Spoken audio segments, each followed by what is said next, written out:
ਸਿਆਸਤਾਂ ਦਾ ਵੀ ਸਰਿਆ ਹੀ ਪਿਆ। ਹੁਣ ਜਦੋਂ ਨਾ ਰਿਆਸਤਾਂ ਰਹੀਆਂ ਨਾ ਰਜਵਾੜੇ ਰਹੇ, ਕੈਪਟਨ ਅਮਰਿੰਦਰ ਸਿੰਘ ਦੇ ਪਤਾ ਨਹੀਂ ਕਿਹੜੇ ਸ਼ਰੀਕ ਉੱਠ ਖਲੋਂਦੇ ਆ, ਸੇਧ ਦਾ ਤੱਕਲਾ ਗੱਡ ਜਾਂਦੇ। ਜਦੋਂ ਕੁਝ ਮਿਲਣ ਲੱਗਦਾ ਕੋਈ ਨਾ ਕੋਈ ਸ਼ੁਰਲੀ ਛੱਡ ਜਾਂਦਾ। ਮੈਨੂੰ ਉਹ ਮੰਜ਼ਰ ਯਾਦ ਹੈ ਜਦੋਂ ਕੈਪਟਨ ਅਮਰਿੰਦਰ ਸਿੰਘ ਅਜੇ ਮੁੱਖ ਮੰਤਰੀ ਸੀ। ਉਧਰ ਮਾਝਾ ਬ੍ਰਿਗੇਡ ਨੇ ਬਗਾਵਤ ਦਾ ਝੰਡਾ ਚੁੱਕਿਆ ਹੋਇਆ ਸੀ। ਇੱਕ ਦਿਨ ਪ੍ਰਤਾਪ ਸਿੰਘ ਬਾਜਵਾ ਸਵੇਰੇ ਸਵੇਰੇ, ਮੈਨੂੰ ਲੱਗਦਾ ਅਮਰਿੰਦਰ ਸਿੰਘ ਦੇ ਪੀਐਸਓ ਤੋਂ ਪੁੱਛ ਕੇ ਵੀ ਅੱਜ ਸਾਹਿਬ ਨੇ ਪੱਗ ਕਿਹੜੀ ਬੱਧੀ ਆ, ਉਸੇ ਰੰਗ ਦਾ ਸ਼ਮਲਾ ਸਜਾ ਕੇ ਕੈਪਟਨ ਅਮਰਿੰਦਰ ਸਿੰਘ ਦੀ ਕੋਠੀ 'ਚ ਚਾਹ ਪੀਂਦੇ ਦਿਸ ਜਾਂਦੇ ਆ। ਖਬਰ ਵਾਇਰਲ ਹੁੰਦੀ ਆ, ਰੌਲਾ ਪੈ ਜਾਂਦਾ। ਸਫਬੰਦੀ ਧੜੇਬੰਦੀ 'ਚ ਪ੍ਰਤਾਪ ਸਿੰਘ ਬਾਜਵਾ ਕੈਪਟਨ ਅਮਰਿੰਦਰ ਸਿੰਘ ਨਾਲ ਖਲੋਤੇ ਨਜ਼ਰ ਆ ਜਾਂਦੇ ਆ। ਫਿਰ ਚਲੋ ਦੌਰ ਬਦਲਦੇ ਆ, ਬਾਜਵਾ ਸਾਹਿਬ ਨੂੰ ਗਲਤੀ ਦਾ ਅਹਿਸਾਸ ਹੁੰਦਾ, ਨਹੀਂ ਤਾਂ ਉਹ ਵੀ ਉਦੋਂ ਚੰਨੀ ਦੀ ਬਜਾਏ ਮੁੱਖ ਮੰਤਰੀ ਦੀ ਦੌੜ 'ਚ ਸ਼ਾਮਲ ਹੁੰਦੇ। ਖੈਰ, ਹੁਣ ਜਦੋਂ ਕੈਪਟਨ ਅਮਰਿੰਦਰ ਸਿੰਘ ਬਾਰੇ ਕਨਸੋਆਂ ਸੀ ਕਿ ਬੀਜੇਪੀ ਉਹਨਾਂ ਨੂੰ ਓਬਲਾਈਜ਼ ਕਰਨਾ ਚਾਹੁੰਦੀ ਆ, ਤੇ ਪ੍ਰਤਾਪ ਸਿੰਘ ਬਾਜਵਾ ਨੇ ਇੱਕ ਚਿੱਠੀ ਲਿਖ ਕੇ, ਇੱਕ ਟਵੀਟ ਕਰਕੇ ਕਿ ਉਹ 3.5 ਕਰੋੜ ਤਾਂ ਦੇ ਦਿਓ, ਕੰਡੇ ਬੀਜ ਤੇ। ਇਹਨੂੰ ਕਹਿੰਦੇ ਆ ਸ਼ਰੀਕਾ। ਇਹੀ ਜਿਹਾ ਸ਼ਰੀਕਾ ਇੱਕ ਪਹਿਲਾਂ ਵੀ ਤੁਰਿਆ ਜਦੋਂ ਜਾਖੜ ਨੂੰ ਓਬਲਾਈਜ਼ ਕੀਤਾ ਜਾ ਰਿਹਾ ਸੀ, ਜਦੋਂ ਅਕਾਲੀ ਭਾਜਪਾ ਗੱਠਜੋੜ ਦੀਆਂ ਗੱਲਾਂ ਚੱਲ ਰਹੀਆਂ ਸੀ, ਉਦੋਂ ਸਭ ਤੋਂ ਭਰੋਸੇਮੰਦ ਰਹੇ ਬੀਜੇਪੀ ਦੇ, ਬਤੌਰ ਕਾਂਗਰਸੀ ਵੀ ਭਰੋਸੇਮੰਦ ਰਹੇ, ਜਿਵੇਂ ਪ੍ਰਧਾਨ ਮੰਤਰੀ ਸਾਹਿਬ ਕਹਿੰਦੇ ਹੁੰਦੇ ਸੀ। ਕੈਪਟਨ ਸਾਹਿਬ ਉਦੋਂ ਮੁਖਤਾਰ ਅੰਸਾਰੀ ਦੇ ਝਮੇਲਿਆਂ 'ਚ ਉਲਝਾਤੇ ਗਏ। ਖੈਰ, ਕੈਪਟਨ ਸਾਹਿਬ ਰਾਜਪਾਲ ਬਣਦੇ ਕਿ ਨਹੀਂ ਬਣਦੇ ਸਾਨੂੰ ਨਹੀਂ ਪਤਾ। ਕਦੇ ਉਹ ਹਿਮਾਚਲ ਦੇ ਉੱਤੇ ਨਜ਼ਰ ਰੱਖਦੇ ਸੀ, ਪਰ ਜੇ ਜੰਮੂ ਕਸ਼ਮੀਰ ਦੀਆਂ ਗੱਲਾਂ ਤੁਰਨ ਤਾਂ ਜੰਮੂ ਕਸ਼ਮੀਰ ਦੇ ਵਿੱਚ ਤਾਂ ਮੁੱਖ ਮੰਤਰੀ ਵਾਂਗ ਕੰਮ ਕਰਨਾ ਪੈਣਾ। ਕੈਪਟਨ ਅਮਰਿੰਦਰ ਸਿੰਘ ਇਸ ਉਮਰ ਦੇ ਵਿੱਚ ਏਡੀ ਭਾਰੀ ਜ਼ਿੰਮੇਵਾਰੀ ਨਿਭਾਉਣ ਨੂੰ ਤਿਆਰ ਹੈ ਵੀ ਕਿ ਨਹੀਂ, ਔਰ ਬੀਜੇਪੀ ਦੇਣਾ ਵੀ ਚਾਹੁੰਦੀ ਹੈ ਕਿ ਨਹੀਂ? ਇਸ ਸਵਾਲ ਨੂੰ ਅੱਗੇ ਵਧਾਉਂਦੇ ਆ ਕਿ ਕੈਪਟਨ ਅਮਰਿੰਦਰ ਸਿੰਘ ਨੂੰ ਓਬਲਾਈਜ਼ ਕਰਨ ਦੇ ਵਿੱਚ ਕੀ ਤਕੜੀਆਂ ਤਾਕਤਾਂ ਨੇ ਸਿੱਧੇ ਹੋ ਕੇ ਉਹਨਾਂ ਨੂੰ ਕਟਹਿਰੇ 'ਚ ਤਾਂ ਨਹੀਂ ਖੜਾ ਕਰ ਲਿਆ, ਔਰ ਬਹਾਨੇ ਨਾਲ ਰਾਹ ਰਸਤੇ ਪਾਸਿਓਂ ਦੀ ਕੱਢ ਤੇ ਗਏ। ਦੂਜੀ ਖਬਰ ਬਹੁਤ ਅਹਿਮ ਖਬਰ, ਬੰਦਾ ਜੋੜੇ ਪਲੀ ਪਲੀ ਰੱਬ ਰੁੜਾਵੇ ਕੁੱਪਾ। ਸਾਡੇ ਪਿੰਡਾਂ ਦੀ ਬੋਲੀ ਸੀ, ਕਿਤਾਬਾਂ 'ਚ ਵੀ ਆਉਂਦੀ, ਨਿੱਕੇ ਹੁੰਦੇ ਆ ਪੜ੍ਹਦੇ ਰਹੇ ਆਪਾਂ। ਮਨੀਸ਼ ਸਿਸੋਦੀਆ, ਉਹ ਕਥਿਤ ਸ਼ਰਾਬ ਘੁਟਾਲਾ, ਉਹ ਸਾਰੀਆਂ ਗੱਲਾਂ, ਪਰ ਈਡੀ ਨੇ ਇੱਕ ਪਰਸੈਪਸ਼ਨ ਗੇਮ ਦੇ ਵਿੱਚ ਮਨੀਸ਼ ਸਿਸੋਦੀਆ ਨੂੰ ਕਟਹਿਰੇ 'ਚ ਖੜਾ ਕਰਤਾ। 52 ਕਰੋੜ ਦੀਆਂ ਸੰਪਤੀਆਂ ਜ਼ਬਤ ਹੋਈਆਂ। ਹੁਣ ਇਹਦੇ ਵਿੱਚ ਭਾਵੇਂ ਕੁਝ ਲੱਖ ਹੀ ਜ਼ਬਤ ਕਰਨ ਦੀ ਗੱਲ ਹੋਵੇ, ਜਿਹੜਾ 14 ਲੱਖ ਕਿਹਾ ਜਾਂਦਾ ਉਹਨਾਂ ਦੇ ਖਾਤੇ 'ਚ ਜਾਂ ਬਾਕੀ, ਪਰ ਲੋਕ ਕਚਹਿਰੀ ਦੇ ਵਿੱਚ ਤੁਹਾਨੂੰ ਇੱਕ ਤਰ੍ਹਾਂ ਨਾਲ ਚਿਹਰੇ ਵਜੋਂ ਦਾਗਦਾਰ ਕਰਤਾ ਜਾਂਦਾ ਹੈ। ਸੋ ਜਿਹੜੀਆਂ ਜਾਇਦਾਦਾਂ ਜ਼ਬਤ ਕੀਤੀਆਂ ਗਈਆਂ ਨੇ, ਸੋ ਇਹਦੇ ਤੇ ਵੀ ਗੱਲ ਵਧਾਉਂਦੇ ਆ। ਤੀਜਾ ਮਾਮਲਾ, ਸੁਨੀਲ ਜਾਖੜ ਦੀ ਤਾਜਪੋਸ਼ੀ, ਉਹਨਾਂ ਦੀ ਪ੍ਰਧਾਨਗੀ ਵਾਲਾ ਪ੍ਰੋਗਰਾਮ ਕਿੰਨਾ ਪ੍ਰਭਾਵਸ਼ਾਲੀ ਰਹਿਣ ਵਾਲਾ, ਇਹਦਾ ਜ਼ਿਕਰ ਹੋਣ ਲੱਗ ਪਿਆ। ਚੰਦੂ ਮਾਜਰਾ ਸਾਹਿਬ ਮੁਨਕਰ ਨਹੀਂ ਗਏ ਗੱਠਜੋੜ ਤੋਂ, ਤੇ ਬਾਕੀ ਸਾਰੀਆਂ ਕਨਸੋਆਂ। ਬੀਜੇਪੀ ਨੇ ਆਪਣੇ ਚਿਹਰੇ ਕਈ ਰਾਜਾਂ ਦੇ ਵਿੱਚ ਬਦਲੇ ਨੇ, ਇੰਚਾਰਜ ਵਜੋਂ ਵੀ। ਖੈਰ, ਕਾਫੀ ਸੀਰੀਅਸ ਹੋ ਗਈ ਭਾਰਤੀ ਜਨਤਾ ਪਾਰਟੀ। ਇਸ ਖਬਰ ਤੇ ਜਾਣਾ ਬਣਦਾ ਹੈ ਕਿਉਂਕਿ ਕੁਝ ਨਵੇਂ ਤੱਥ ਨੇ, ਤੁਹਾਡੇ ਸਾਹਮਣੇ ਪ੍ਰਸਤੁਤ ਕਰਦੇ ਆ। ਪਰ ਸਕੂਲਾਂ ਦੇ ਮਾਮਲੇ 'ਚ, ਅਧਿਆਪਕਾਂ ਦੇ ਮਾਮਲੇ 'ਚ, ਸਕੂਲ ਸਿੱਖਿਆ ਦੇ ਮਾਮਲੇ 'ਚ ਪੰਜਾਬ ਔਰ ਚੰਡੀਗੜ੍ਹ ਨੂੰ ਇੱਕ ਵਾਰੀ ਫਿਰ ਥਾਪੜਾ ਮਿਲਿਆ। ਖੈਰ, ਆਖਰ ਦੇ ਵਿੱਚ ਆਪਾਂ ਜਾਵਾਂਗੇ ਤਾਨਾਸ਼ਾਹੀ ਅਪਰੋਚ ਤੇ। ਬੋਲਣ ਦੇ ਸਿਰੋਂ ਮੁੱਖ ਮੰਤਰੀ ਬਣੇ ਭਗਵੰਤ ਮਾਨ, ਬੋਲਣ ਤੇ ਪਾਬੰਦੀ ਲਾਉਣ ਗੱਲ ਬਣਦੀ ਨਹੀਂ। ਇਹ ਫੈਸਲਾ ਭਗਵੰਤ ਮਾਨ ਜਾਂ ਕਿਸੇ ਹੋਰ ਦਾ ਹੈ, ਪਰ ਜੇ ਕੋਈ ਟੀਚਰ ਦੁੱਖ ਰੋ ਹਟਿਆ, ਉਹਨੂੰ ਨੋਟਿਸ ਭੇਜਣ ਦੀ ਕੀ ਲੋੜ ਆ? ਪੰਜਾਬੀ ਯੂਨੀਵਰਸਿਟੀ, ਉੱਥੇ ਵੀ ਅਣਐਲਾਨੀ ਸੈਂਸਰਸ਼ਿਪ ਹੈ। ਆਖਿਰ ਤੁਸੀਂ ਮੀਡੀਆ ਨਾਲ ਗੱਲ ਨਹੀਂ ਕਰਨੀ, ਕੋਈ ਤੱਥ ਉਜਾਗਰ ਨਹੀਂ ਕਰਨੇ, ਅਸੀਂ ਛੁਪਾ ਕੇ ਰੱਖਣੇ ਆ, ਚਿਹਰੇ ਘੁੰਡ ਕੱਢ ਕੇ ਤੁਰਨਾ ਹੈ। ਸਭ ਤੋਂ ਪਹਿਲਾਂ ਇੰਦਰਪ੍ਰੀਤ ਜੀ, ਕੈਪਟਨ ਅਮਰਿੰਦਰ ਸਿੰਘ ਨੂੰ ਲੈ ਕੇ ਕਨਸੋਆਂ ਅਖੇ ਭਾਜਪਾ ਐਡਜਸਟ ਕਰਨਾ ਚਾਹੁੰਦੀ ਆ, ਕਿੱਥੇ ਕਰੇ? 75 ਤੋਂ ਉੱਪਰ ਹੋ ਗਏ, ਕੈਬਨਿਟ ਚ ਲਏ ਨਹੀਂ ਜਾ ਸਕਦੇ। ਰਾਜਪਾਲ ਬਣਾਉਣਾ ਕਿੱਥੇ ਬਣਾਏ ਜਾਣ? ਹਿਮਾਚਲ ਦੀ ਸੀਟ ਖਾਲੀ ਨਹੀਂ, ਉੱਥੇ ਉਹਨਾਂ ਦਾ ਦਿਲ ਲੱਗਦਾ ਹੈ। ਖੈਰ, ਅੱਜ ਦੇ ਦਿਨ ਚ ਜੰਮੂ ਕਸ਼ਮੀਰ ਦਾ ਜ਼ਿਕਰ ਹੋ ਰਿਹਾ, ਪਤਾ ਲੱਗਿਆ ਕੈਪਟਨ ਸਾਹਿਬ ਦੀ ਸਿਹਤ ਨਸਾਜ ਆ। ਏਡੀ ਭਾਰੀ ਜ਼ਿੰਮੇਵਾਰੀ ਔਰ ਏਡੀ ਕਰੂਸ਼ਲ ਸਟੇਟ ਉਹ ਨਹੀਂ ਅੱਗੇ ਵਧਾਉਣਾ ਚਾਹੁੰਦੇ। ਕਿਹੜੇ ਪਾਸੇ ਤੋਰੀਏ? ਪਿਛਲੇ ਦਿਨਾਂ 'ਚ ਕਨਸੋਵਾਂ ਲੱਗਦਿਆਂ ਹੀ ਉਹਨਾਂ ਨੂੰ ਕਟਹਿਰੇ 'ਚ ਖੜਾ ਕਰਤਾ, ਦੋਸ਼ ਲਾਤੇ, ਕਹਿੰਦੇ ਇੱਕ ਹੈਲੀਕਾਪਟਰ ਵਰਤਦੇ ਰਹੇ 19 'ਚ, ਕਿਰਾਇਆ ਨਹੀਂ ਦਿੱਤਾ। ਇਹ ਗੱਲਾਂ ਕਰਨ ਵਾਲੀਆਂ ਕੋਈ? ਏਡੇ ਵੱਡੇ ਰਾਜੇ ਮਹਾਰਾਜੇ ਮਹਿਲਾਂ 'ਚ ਰਹਿਣ ਵਾਲੇ 3.5 ਕਰੋੜ ਕੀ ਹੁੰਦਾ ਜੀ? ਕੀ ਕਹਿੰਦੇ ਹੋ? ਰੰਧਾਵਾ ਸਾਹਿਬ, ਦੇਖੋ, ਇਹ ਤੁਹਾਡੀ ਗੱਲ ਜਿਹੜੀ ਪਹਿਲੀ ਵਾਲੀ ਸੀਗੀ, ਮੈਨੂੰ ਉਹ ਜ਼ਿਆਦਾ ਜੱਚੀ ਕਿ ਜਦੋਂ ਮਹਾਰਾਸ਼ਟਰ ਦਾ ਰਾਜਪਾਲ ਲਗਾਉਣ ਦੀ ਗੱਲ ਤੁਰੀ ਸੀਗੀ ਕਿ ਮਹਾਰਾਸ਼ਟਰ ਦਾ ਰਾਜਪਾਲ ਉਹਨਾਂ ਨੂੰ ਲਗਾਇਆ ਜਾ ਰਿਹਾ, ਉਦੋਂ ਇਹ ਮੁਖਤਾਰ ਅੰਸਾਰੀ ਵਾਲਾ ਇੱਕ ਮਾਮਲਾ ਸਾਹਮਣੇ ਆ ਗਿਆ। ਹੁਣ ਜਦੋਂ ਗਵਰਨਰ ਇੱਥੇ ਤਾਂ ਲਗਾਇਆ ਜਾ ਰਿਹਾ ਹੈ, ਜੰਮੂ ਕਸ਼ਮੀਰ ਬਾਰੇ ਚੱਲੀ ਹੈ ਗੱਲ, ਤਾਂ ਫਿਰ ਹੁਣ ਇੱਕ ਹੈਲੀਕਾਪਟਰ ਦੇ ਕਿਰਾਏ ਦਾ ਮਾਮਲਾ ਆ ਗਿਆ। ਇਹਦੇ ਪਿੱਛੇ ਹੁਣ ਕੀ ਕੋਈ ਇਹਦੇ ਪਿੱਛੇ ਲੱਗਿਆ ਹੋਇਆ ਕਿ ਆਪਾਂ ਬਣਨ ਹੀ ਨਹੀਂ ਦੇਣਾ, ਜਾਂ ਗੱਲ ਸੰਯੋਗ ਦੀ ਹੈ ਕਿ ਜਦੋਂ ਵੀ ਇਦਾਂ ਦੀ ਗੱਲ ਤੁਰਦੀ ਹੈ ਤੇ ਨਾਲ ਦੀ ਨਾਲ ਕੋਈ ਇੱਕ ਇਸ਼ੂ ਵੀ ਆ ਜਾਂਦਾ ਹੈ ਜਿਹੜਾ ਜਿੱਥੇ ਮਹਾਰਾਜਾ ਸਾਹਿਬ ਨੂੰ ਘੇਰ ਲਿਆ ਜਾਂਦਾ ਹੈ, ਤੇ ਉਹ ਸਾਰੀਆਂ ਚੀਜ਼ਾਂ ਦੇ ਉੱਤੇ ਮੈਨੂੰ ਲੱਗਦਾ ਗੱਲ ਕਰਨੀ ਬਣਦੀ ਹੈ। ਬੀਜੇਪੀ 'ਚ ਜਾਣ ਤੋਂ ਬਾਅਦ ਤੋਂ ਲੈ ਕੇ ਇਹ ਕਨਸੂਹਾਂ ਲਗਾਤਾਰ ਚੱਲਦੀਆਂ ਰਹੀਆਂ ਨੇ ਕਿ ਉਹਨਾਂ ਨੂੰ ਕਿਤੇ ਵੱਡੇ ਅਹੁਦੇ ਤੇ ਐਡਜਸਟ ਕੀਤਾ ਜਾਊਗਾ। ਤੁਸੀਂ ਠੀਕ ਕਿਹਾ ਕਿ ਦੇਖੋ ਬੀਜੇਪੀ ਇਸ ਗੱਲ ਲਈ ਤਾਂ ਪੂਰੀ ਪ੍ਰਤੀਬੱਧਤਾ ਨਾਲ ਖੜੀ ਹੈ ਕਿ ਜਿਹੜਾ ਵੀ ਕੋਈ 75 ਸਾਲ ਤੋਂ ਉੱਪਰ ਹੋ ਜਾਂਦਾ ਹੈ ਉਹਨੂੰ ਫਿਰ ਅਸੀਂ ਕੈਬਨਿਟ 'ਚ ਨਹੀਂ ਲੈਂਦੇ। ਔਰ ਉਹਨੇ ਆਪਣੇ ਸਾਰੇ ਜਿੰਨੇ ਵੀ ਆਪਣੇ ਵੱਡੇ ਵੱਡੇ ਲੀਡਰ ਜਿਹੜੇ ਭਾਜਪਾ ਦੇ ਵੱਡੇ ਵੱਡੇ ਲੀਡਰ ਸੀ ਉਹਨਾਂ ਨੂੰ ਵੀ, ਮੁਰਲੀ ਮਨੋਹਰ ਜੋਸ਼ੀ ਵਗੈਰਾ ਸਾਰਿਆਂ ਨੂੰ ਬਾਹਰ ਕੀਤਾ ਹੋਇਆ। ਸ਼ਾਂਤਾ ਕੁਮਾਰ ਵੀ ਬਣਾਏ, ਹੋਰ ਵੀ ਬਹੁਤ ਸਾਰੇ ਇਸ ਤਰ੍ਹਾਂ ਦੇ ਤੁਸੀਂ ਨਾਂ ਲੈ ਸਕਦੇ ਹੋ ਜਿਹੜੇ ਬਹੁਤ ਵੱਡੇ ਲੀਡਰ ਰਹੇ ਨੇ ਕਿਸੇ ਟਾਈਮ ਭਾਜਪਾ ਦੇ, ਜਾਂ ਆਪਾਂ ਐਂ ਕਹ ਲਈਏ ਵੀ ਜਿਨ੍ਹਾਂ ਨੇ ਭਾਜਪਾ ਨੂੰ ਖੜਾ ਕੀਤਾ ਹੈ, ਉਹ ਲੀਡਰ ਅੱਜ ਕਿਤੇ ਵੀ ਨਹੀਂ ਹੈਗੇ। ਦੂਸਰੇ ਪਾਸੇ ਜਿਹੜੇ ਬੰਦੇ ਬਾਹਰੋਂ ਦੂਸਰੇ ਕਾਂਗਰਸ ਪਾਰਟੀ ਚੋਂ ਜਾਂ ਕਿਸੇ ਹੋਰ ਪਾਰਟੀਆਂ ਚੋਂ ਲੈ ਕੇ ਆਏ ਜਾ ਰਹੇ ਆ, ਉਹਨਾਂ ਨੂੰ ਵੀ ਐਡਜਸਟ ਕਰਨ ਦੀ ਗੱਲ ਹੈ। ਤਾਂ ਉਹਦੇ ਵਿੱਚ ਵੀ ਇਹੀ ਹੈ ਕਿ ਹੁਣ ਕੈਪਟਨ ਸਾਹਿਬ ਨੂੰ 75 ਤੋਂ ਉੱਪਰ ਹੋਣ ਕਰਕੇ ਮੰਤਰੀ ਤਾਂ ਨਹੀਂ ਬਣਾਇਆ ਜਾ ਸਕਦਾ।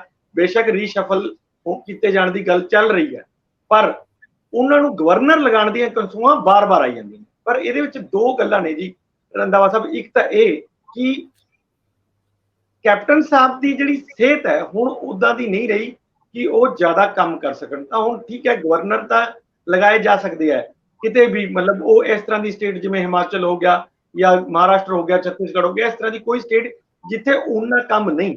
ਪਰ ਜੰਮੂ ਕਸ਼ਮੀਰ ਵਰਗੀ ਸਟੇਟ ਜਿਹੜੀ ਕਿ ਹਮੇਸ਼ਾ ਹੀ ਬੋਇਲ ਰਹਿੰਦੀ ਹੈ, ਉਸ ਸਟੇਟ ਦਾ ਗਵਰਨਰ ਤਾਂ ਆਪਣੇ ਆਪ 'ਚ ਆਲ ਇਨ ਆਲ ਹੈ। ਤਾਂ ਉੱਥੇ ਮਤਲਬ ਉਸ ਤਰ੍ਹਾਂ ਦੀ ਜ਼ਿੰਮੇਵਾਰੀ ਨਿਭਾ ਪਾਣਾ ਬਹੁਤ ਮੈਨੂੰ ਲੱਗਦਾ ਔਖਾ ਕੰਮ ਹੋਊਗਾ। ਉਹਨਾਂ ਦੀ ਸਿਹਤ ਉਸ ਤਰ੍ਹਾਂ ਦੀ ਹੁਣ ਨਹੀਂ ਰਹੀ ਹੈਗੀ ਜਿਸ ਤਰ੍ਹਾਂ ਉਹ ਪਹਿਲਾਂ ਜਦ ਤੱਕ ਮੁੱਖ ਮੰਤਰੀ ਸੀ ਬਹੁਤ ਤਗੜੇ ਸੀਗੇ, ਉਦੋਂ ਤੱਕ ਤਾਂ ਕਿਹਾ ਜਾ ਸਕਦਾ ਵੀ ਉਹ ਕੰਮ ਕਰ ਲੈਣਗੇ। ਲੇਕਿਨ ਜਦ ਦਾ ਉਹਨਾਂ ਨੇ ਆਪਣੇ ਬੈਕ ਦਾ ਆਪਰੇਸ਼ਨ ਕਰਾਇਆ ਹੈ, ਉਸ ਤੋਂ ਬਾਅਦ ਉਹ ਉਹਨਾਂ ਨੂੰ ਉਹਨਾਂ ਮਜ਼ਬੂਤੀ ਨਾਲ ਨਹੀਂ ਹੁਣ ਚੱਲ ਪਾਉਂਦੇ। ਕੰਮ ਕਰ ਉੱਥੇ ਬਹੁਤ ਜ਼ਿਆਦਾ ਹੋਏਗਾ। ਤਾਂ ਸੋ ਇਹ ਗੱਲਾਂ ਹੈਗੀਆਂ ਨੇ। ਹੁਣ ਦੂਜਾ ਇਸ਼ੂ ਜਦੋਂ ਇਹਦੇ ਵਿੱਚ ਹੀ ਫਸਦਾ ਹੈ, ਉਹ ਆ ਗਿਆ ਹੈਲੀਕਾਪਟਰ ਵਾਲਾ, ਕਿ ਹੈਲੀਕਾਪਟਰ ਦਾ ਕਿਰਾਇਆ ਨਹੀਂ ਦਿੱਤਾ ਉਹਨਾਂ ਨੇ। 2019 ਦੇ ਵਿੱਚ ਜਦੋਂ ਇਲੈਕਸ਼ਨ ਸੀਗੇ ਤਾਂ ਇੱਕ ਹੈਲੀਕਾਪਟਰ ਇਲੈਕਸ਼ਨਾਂ ਦੇ ਵਿੱਚ ਯੂਜ਼ ਕਰਨ ਲਈ ਮੰਗਿਆ ਗਿਆ। ਤਾਂ ਉਹ ਇੱਕ ਕਰਨਲ ਅਨਿਲ ਹੈਗੇ ਨੇ, ਉਹਨਾਂ ਦੀ ਜਿਹੜੀ ਕੰਪਨੀ ਤੋਂ ਲਿੱਤਾ ਗਿਆ ਇਹ, ਔਰ ਉਹਦਾ ਜਿਹੜਾ ਹੈਗਾ ਹੁਣ 3.5 ਕਰੋੜ ਰੁਪਇਆ ਬਕਾਇਆ ਹੈ। ਇਹ ਕਿਹਾ ਗਿਆ ਕਿ ਜਿਹੜੇ ਇੰਡਸਟਰੀਲਿਸਟ ਹੈਗੇ ਰਜਿੰਦਰ ਗੁਪਤਾ ਉਹ ਉਹਦਾ ਕਿਰਾਇਆ ਪੇ ਕਰਨਗੇ। BIS ਚਹਿਲ ਸਾਹਿਬ ਨੇ ਤੇ ਉਹਨਾਂ ਦੇ ਇੱਕ ਮਾਹਲ ਸਾਹਿਬ ਸੀ, ਕਰਨਲ ਮਾਹਲ, ਉਹਨਾਂ ਨੇ ਇਹ ਅਰੇਂਜ ਕਰਾਇਆ ਸੀ। ਸੋ ਉਹ ਕੋਈ ਨੇ ਦੇਣਾ ਹੈ, ਹਜੇ ਤੱਕ ਕੋਈ ਕਲੈਰਿਟੀ ਨਹੀਂ ਆ ਰਹੀ। ਕੋਈ ਕਹਿ ਦਿੰਦਾ BIS ਚਹਿਲ ਨੇ ਦੇਣਾ ਹੈ, ਕੋਈ ਕਹਿ ਦਿੰਦਾ ਰਜਿੰਦਰ ਗੁਪਤਾ ਦੇਗਾ, ਕੋਈ ਕਹਿ ਦਿੰਦਾ ਕੈਪਟਨ ਸਾਹਿਬ ਦੇਣਗੇ। ਸੋ ਇਹਦੇ ਵਿੱਚ ਉਲਝਿਆ ਹੋਇਆ ਮਾਮਲਾ ਹੈ। ਤਾਂ ਕੱਲ ਉਹਨਾਂ ਨੇ ਚੰਡੀਗੜ੍ਹ ਕੋਰਟ ਦੇ ਵਿੱਚ ਇਹ ਕੇਸ ਦਾਇਰ ਕਰਤਾ ਹੈ ਕਿ ਕੋਈ ਦੋ ਮੇਰੇ ਤੋਂ ਹੈਲੀਕਾਪਟਰ ਲਿੱਤਾ ਗਿਆ, ਯੂਜ਼ ਕੀਤਾ ਗਿਆ, ਔਰ ਉਹ ਜਿਹੜਾ ਉਹਦਾ ਕਿਰਾਇਆ ਹੈਗਾ ਮੈਨੂੰ ਉਹ ਚਾਹੀਦਾ ਹੈ, ਉਹ ਕੋਈ ਦੇ, ਮੈਨੂੰ ਇਸ ਤੋਂ ਕੋਈ ਮਤਲਬ ਨਹੀਂ। ਸੋ ਦੁਬਾਰਾ ਇਹ ਇਸ਼ੂ ਆ ਗਿਆ। ਮੈਨੂੰ ਲੱਗਦਾ ਇਸੇ ਨੂੰ ਹੀ ਆਧਾਰ ਬਣਾ ਕੇ ਜਿਹੜਾ ਪ੍ਰਤਾਪ ਸਿੰਘ ਬਾਜਵਾ ਹੋਰਾਂ ਨੇ ਟਵੀਟ ਕੀਤਾ ਹੈ ਵੀ ਇਹ ਜਿਹੜਾ 3.5 ਕਰੋੜ ਰੁਪਈਆ ਹੈ ਇਹ ਦੇ ਦਿੱਤਾ ਜਾਣਾ ਚਾਹੀਦਾ। ਭਾਸਕਰ ਸਾਹਿਬ ਦੇਖੋ, ਰਜਿੰਦਰ ਤੱਗੜ ਸੀਨੀਅਰ ਜਰਨਲਿਸਟ ਨੇ, ਉਹਨਾਂ ਨੇ ਇਹ ਮਾਮਲਾ ਅੱਗੇ ਵਧਾਇਆ ਸੀ। ਔਰ ਜੇ ਅੱਜ ਦੇ ਦਿਨ 'ਚ ਦੇਖੀਏ ਤਾਂ ਪ੍ਰਤਾਪ ਸਿੰਘ ਬਾਜਵਾ ਦਾ ਕੈਪਟਨ ਅਮਰਿੰਦਰ ਸਿੰਘ ਨਾਲ ਕੋਈ ਖਾਸ ਸ਼ਰੀਕਾ ਹੈ ਨਹੀਂ।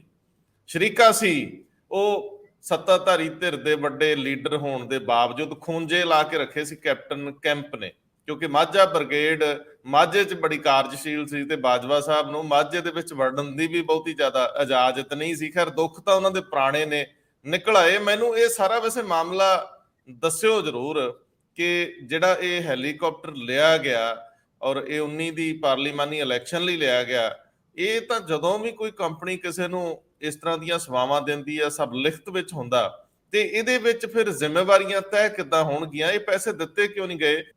ਦੇਖੋ, ਇਹ ਸਾਰੀ ਗੱਲ 2019 ਦੀ ਹੈਗੀ ਹੈ, ਜਦ ਅਨਿਲ ਰਾਜ, ਲੈਫਟੀਨੈਂਟ ਕਰਨਲ ਅਨਿਲ ਰਾਜ, ਉਹਨਾਂ ਦੀ ਇੱਕ ਐਵੀਏਸ਼ਨ ਕੰਪਨੀ ਹੈਗੀ ਹੈ, ਔਰ ਜਹਾਜ਼ ਮੰਗਦੇ ਨੇ BIS ਚਾਲ, ਯਾਨੀ ਕੈਪਟਨ ਸਾਹਿਬ ਦੇ ਜਿਹੜੇ ਮੀਡੀਆ ਐਡਵਾਈਜ਼ਰ ਪਹਿਲੇ ਹੁੰਦੇ ਸੀਗੇ ਔਰ ਪਿੱਛੇ ਕੈਪਟਨ ਸਾਹਿਬ ਦੇ ਬੜੇ ਕਲੋਜ਼ OSD ਵੀ ਸੀ, ਉਹ ਕਹਿੰਦੇ ਨੇ ਕੈਪਟਨ ਸਾਹਿਬ ਨੂੰ ਚਾਹੀਦਾ ਹੈਗਾ ਹੈਲੀਕਾਪਟਰ 2019 ਦੀ ਕੈਂਪੇਨ ਵਾਸਤੇ।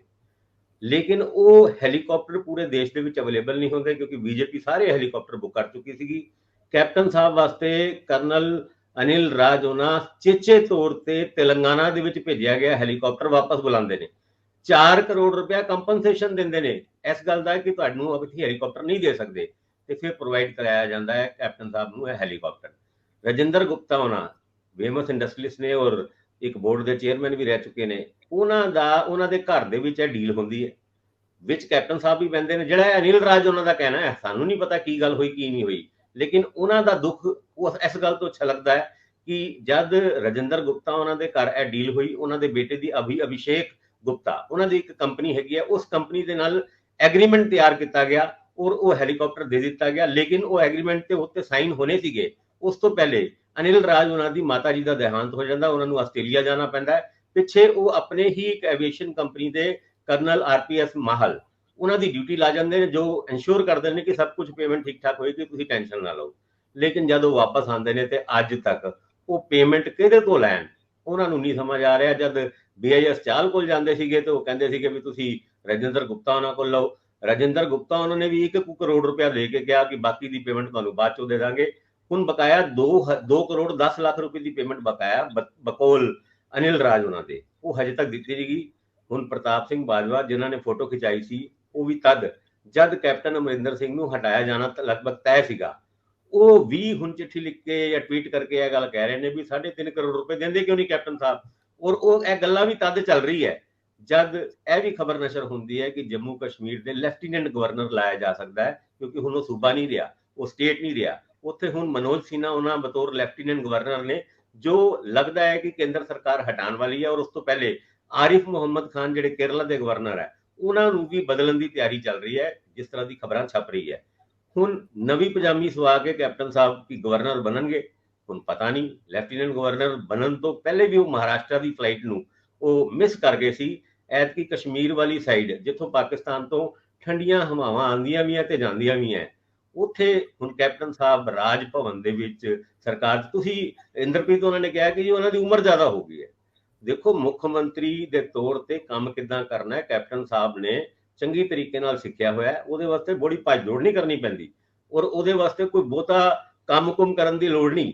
ਉਹ ਤੇ ਜਦ ਕੈਪਟਨ ਸਾਹਿਬ ਆਪਣੇ ਕਮਰੇ ਤੋਂ ਨਿਕਲਦੇ ਨੇ ਤੇ ਇਹ ਪੁੱਛ ਕੇ ਵੀ ਗੁਜ਼ਾਰਾ ਕਰ ਸਕਦੇ ਨੇ, ਹਾਊਸ ਮਾਈ ਸਟੇਟ, ਔਰ ਉੱਥੇ ਬੈਠੇ ਅਫਸਰ ਇਹ ਕਹਿੰਦੇ ਨੇ all right, everything is all right, ਇੰਨੇ ਤੱਕ ਹੀ ਗੁਜ਼ਾਰਾ ਚੱਲ ਜਾਂਦਾ। ਹੁਣ ਜੰਮੂ ਕਸ਼ਮੀਰ ਦੇ ਗਵਰਨਰ ਜਾਂ ਲੈਫਟੀਨੈਂਟ ਗਵਰਨਰ ਵਜੋਂ ਉਹਨੂੰ ਨਿਯੁਕਤ ਕੀਤਾ ਜਾਂਦਾ ਹੈ, ਉਹਦੇ ਪਿੱਛੇ ਉਹਨਾਂ ਦਾ ਐਕਸ ਸਰਵਿਸਮੈਨ ਹੋਣਾ that is very important, ਕਿਉਂਕਿ ਜਿਹੜੀ ਜੰਮੂ ਕਸ਼ਮੀਰ ਦੇ ਵਿੱਚ ਲੈਫਟੀਨੈਂਟ ਗਵਰਨਰ ਲੱਗੇਗਾ, ਉਹਨਾਂ ਨੂੰ ਸੈਨਾ ਦੇ ਕੰਮਕਾਜ ਦੀ ਅੱਛੀ ਜਾਣਕਾਰੀ ਹੋਣੀ ਚਾਹੀਦੀ ਹੈ, ਕਿਉਂਕਿ ਹਿੰਦੁਸਤਾਨ ਦੀ ਮੈਕਸਿਮਮ ਸੈਨਾ ਇਸ ਟਾਈਮ ਡਿਪਲੋਏ ਕੀਤੀ ਗਈ ਹੈ ਜੰਮੂ ਐਂਡ ਕਸ਼ਮੀਰ ਦੇ ਵਿੱਚ।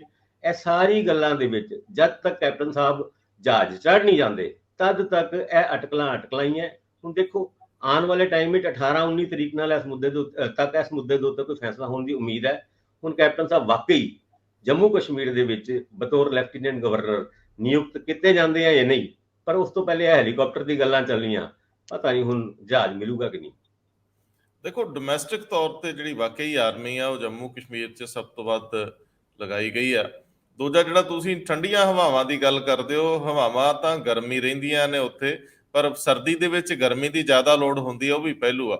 ਜਦੋਂ ਇੰਦਰਪ੍ਰੀਤ ਜੀ ਸਿਹਤ ਦਾ ਜ਼ਿਕਰ ਕਰ ਰਹੇ ਸੀ ਬਾਰ-ਬਾਰ, ਤੇ ਮੈਂ ਵੀ ਕੀਤਾ ਸੀ, ਤੇ ਮੈਂ ਕਿਹਾ ਕੈਪਟਨ ਸਾਹਿਬ ਭਾਵੇਂ ਪੱਟ ਤੇ ਥਾਪੀ ਮਾਰ ਕੇ ਕਹਿੰਦੇ ਹੁਣ ਵੀ ਆ ਜਾਓ, ਮੈਂ ਤੁਹਾਨੂੰ ਆਪਣੇ ਹੱਥੀਂ ਮੁਰਗਾ ਰਿੰਨ ਕੇ ਖਵਾਉਣਾ, ਤੁਸੀਂ ਕਿੱਦਾਂ ਕਹਿ ਸਕਦੇ ਹੋ ਮੇਰੀ ਸਿਹਤ ਖਰਾਬ ਆ। ਉਹਦਾ ਮਿਲਣ ਦੇ ਵਿੱਚ ਜਿੱਥੇ ਪ੍ਰਤਾਪ ਸਿੰਘ ਬਾਜਵਾ ਨੂੰ ਰਾਸ ਨਹੀਂ ਆ ਰਿਹਾ, ਮੈਨੂੰ ਲੱਗਦਾ ਤੁਹਾਨੂੰ ਵੀ ਨਹੀਂ ਆ ਰਿਹਾ। ਕੈਪਟਨ ਅਮਰਿੰਦਰ ਸਿੰਘ ਆ ਮਿਹਣਾ ਮਾਰਨ ਨੂੰ ਫਿਰਦੇ ਹੋਣੇ ਆ ਵੀ ਮੇਰੀ ਸਿਹਤ ਦਾ ਮੁਆਇਨਾ ਕਰਕੇ ਤੁਸੀਂ ਕਹੋ ਵੀ ਆਪਣੇ ਆਪ ਹੀ ਕਹੀ ਜਾਂਦੇ ਹੋ ਮੇਰੀ ਸਿਹਤ ਨਹੀਂ ਠੀਕ, ਮੈਂ ਤੇ ਆਪਣਾ ਸਿਸੂਆਂ ਵਾਲਾ ਮਹਿਲ ਸਾਰੇ ਦਾ ਸਾਰਾ ਛਾਣ ਮਾਰਦਾ। ਕਿੰਨਾ ਉੱਥੇ ਮਹਿਫਲਾਂ ਦਾ ਦੌਰ ਹੁੰਦਾ, ਇੰਨੀ ਤੇ ਨਹੀਂ ਕਦੇ ਸੁਰਖੀ ਨਹੀਂ ਬਣਦਾ, ਵੱਖਰੀ ਗੱਲ ਆ। ਵੈਸੇ ਵੀ ਕਿੱਥੇ ਸੁਰਖੀ ਬਣਦੇ ਰਾਜੇ ਮਹਾਰਾਜੇ ਜੀ, ਉਹ ਤਾਂ ਜਦੋਂ ਜੀ ਕਰਨ ਸੁਰਖੀ ਬਣਾਉਂਦੇ ਆ, ਖਬਰ ਕੱਢਦੇ ਹੁੰਦੇ ਆ। ਵੈਸੇ ਹੁਣ ਤੁਸੀਂ ਦੋਵਾਂ ਨੇ ਮੈਨੂੰ ਫਸਾ ਲਿਆ, ਅਗਲੀ ਖਬਰ ਤੁਹਾਡੇ ਦੋਵਾਂ ਤੇ ਲੈਣ ਵਾਲੀ ਆ, ਮੈਂ ਕਿਹਦੇ ਵੱਲ ਜਾਵਾਂ?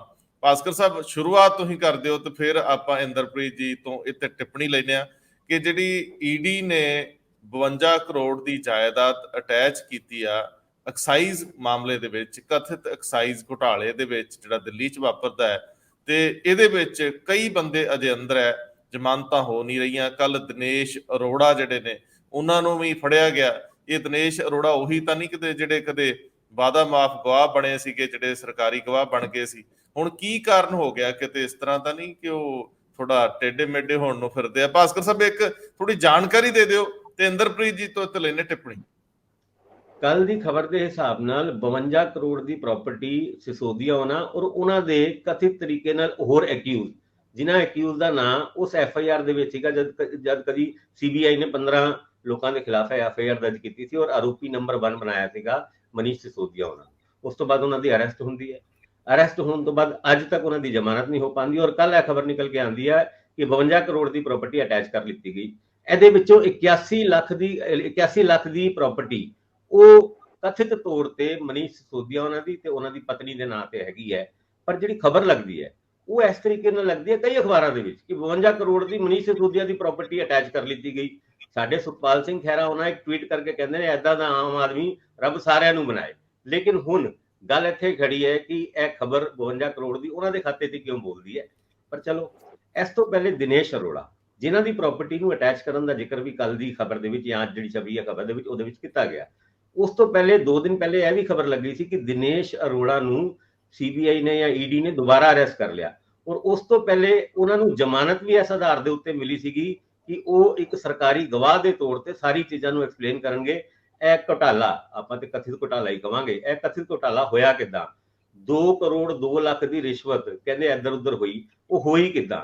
ਪਰ ਬਾਅਦ ਚੋਂ ਜਦ ਉਹਨਾਂ ਨੂੰ ਕੋਰਟ 'ਚ ਪੇਸ਼ ਕੀਤਾ ਗਿਆ ਪਰਸੋਂ, ਤੇ ਉਹ ਕਹਿੰਦੇ ਵੀ ਉਹ ਐਕਸਪਲੇਨ ਕਰਨ ਦੇ ਵਿੱਚ ਕਾਮਯਾਬ ਨਹੀਂ ਹੋ ਪਾਏ ਕਿ ਇਹ ਕਿਸ ਤਰੀਕੇ ਨਾਲ ਪੈਸੇ ਗਏ, ਕਿਹਦੇ ਕੋਲ ਗਏ, ਕਿਸ ਤਰ੍ਹਾਂ ਇਸਤੇਮਾਲ ਹੋਏ ਇਲੈਕਸ਼ਨ ਦੇ ਵਿੱਚ। ਹੁਣ ਉਹਨਾਂ ਨੂੰ ਦੁਬਾਰਾ ED ਨੇ ਅਰੈਸਟ ਕਰ ਲਿਆ ਕਿਉਂਕਿ ਜਿਨ੍ਹਾਂ ਵਾਅਦਿਆਂ ਦੇ ਵਿੱਚ, ਜਿਨ੍ਹਾਂ ਗੱਲ ਦੇ ਉੱਤੇ ਤੁਸੀਂ ਗਵਾਹ ਬਣਨਾ ਸੀਗਾ, ਉਹਦੇ ਉੱਤੇ ਤੁਸੀਂ ਫੇਲ ਹੋ ਗਏ। ਇਹ ਖਬਰ ਅੱਗੇ ਜ਼ਰੂਰ ਵੱਧ ਰਹੀ ਹੈ ਪਰ ਨਾਲ ਦੇ ਨਾਲ ਇਸ ਪੂਰੇ ਕਥਿਤ ਘੁਟਾਲੇ ਦੇ ਵਿੱਚ ਜਿਹੜੇ ਗੈਪਸ ਨੇ, ਜਿਸ ਤਰ੍ਹਾਂ ਹੁਣ 52 ਕਰੋੜ ਦੀ ਪ੍ਰਾਪਰਟੀ ਸਿਸੋਦੀਆ ਉਹਨਾਂ ਦੀ ਕਹੀ ਜਾ ਰਹੀ ਹੈ ਜਦਕਿ ਹੈਗੀ ਹੈ 81 ਲੱਖ ਦੀ, ਇਹਨਾਂ ਗੱਲਾਂ ਨੂੰ ਕੇਜਰੀਵਾਲ ਉਹਨਾਂ ਔਰ ਦਿੱਲੀ ਦੀ ਜਿਹੜੀ ਮੰਤਰੀ ਹੈਗੀ ਹੈ ਅਤੀਸ਼ੀ, ਉਹਨਾਂ ਨੇ ਕੱਲ ਪੁਰਜੋਰ ਤਰੀਕੇ ਨਾਲ ਚੱਕਿਆ ਕਿ ਜਿਸ ਤਰੀਕੇ ਨਾਲ ਸਿਸੋਦੀਆ ਉਹਨਾਂ ਨੂੰ ਬਦਨਾਮ ਕਰਨ ਦੀ ਕੋਸ਼ਿਸ਼ ਕੀਤੀ ਜਾ ਰਹੀ ਹੈ ਔਰ ਖਾਸ ਕਰਕੇ 81 ਲੱਖ ਦੀ ਪ੍ਰਾਪਰਟੀ 2018 ਤੋਂ ਪਹਿਲੇ ਦੀ ਹੈ, ਜਦ ਇਹ ਸ਼ਰਾਬ ਘੁਟਾਲੇ ਦਾ ਸਕੈਮ ਪਿਕਚਰ ਦੇ ਵਿੱਚ ਆਇਆ ਹੀ ਨਹੀਂ ਸੀਗਾ, ਤੇ ਉਹ ਕਿਸ ਤਰੀਕੇ ਨਾਲ CBI ਜਾਂ ED ਇਸ ਪ੍ਰਾਪਰਟੀ ਨੂੰ ਅਟੈਚ ਕਰ ਸਕਦੀ। ਇੰਦਰਪ੍ਰੀਤ ਜੀ, ਕੁਝ ਲੱਖ ਦੀ ਅਮਾਉਂਟ ਜਿਹੜੀ ਆ ਉਹਨਾਂ ਕੋਲੋਂ ਕੈਸ਼ ਜਿਹੜੀ ਸਿਸੋਦੀਆ ਕੋਲੋਂ ਅਟੈਚ ਕੀਤੀ ਗਈ, ਜੋ ਵੀ ਉਹਨਾਂ ਦੇ ਅਕਾਊਂਟ 'ਚ ਹੋਊਗਾ, ਔਰ ਇੰਨੇ ਇੱਕ ਸਧਾਰਨ ਘਰਾਂ ਦੇ ਵਿੱਚ ਹੋ ਸਕਦੇ ਆ ਜਿਹੜੇ ਪੋਲੀਟੀਕਲ ਸੈਟਅਪ 'ਚ ਤਨਖਾਹ ਹੁੰਦੀ ਆ ਪਰਿਵਾਰਾਂ ਦੇ ਵੀ ਆਪਣੇ, ਲੇਕਿਨ ਦੂਜੇ ਬੰਨੇ ਜਿਹੜੀ ਉਹਨਾਂ ਦੀ ਪ੍ਰਾਪਰਟੀ ਆ ਉਹ ਵੀ ਅਟੈਚ ਕੀਤੀ ਗਈ ਆ। ਫੈਸਲਾ ਤਾਂ ਹੋਇਆ ਨਹੀਂ ਇਸ ਕੇਸ ਦਾ, ਅਜੇ ਕਿਸੇ ਤਣ ਪੱਤਨ ਵੀ ਨਹੀਂ ਲੱਗਿਆ, ਅਜੇ ਤਾਂ ਟਰਾਇਲ ਹੋਣੇ ਆ, ਅਜੇ ਤਾਂ ਇਹਦੇ ਉੱਤੇ ਫੈਸਲਾ ਹੋਣ 'ਚ ਹੋ ਸਕਦਾ ਸਾਲਾਂ ਵੀ ਲੱਗਣ।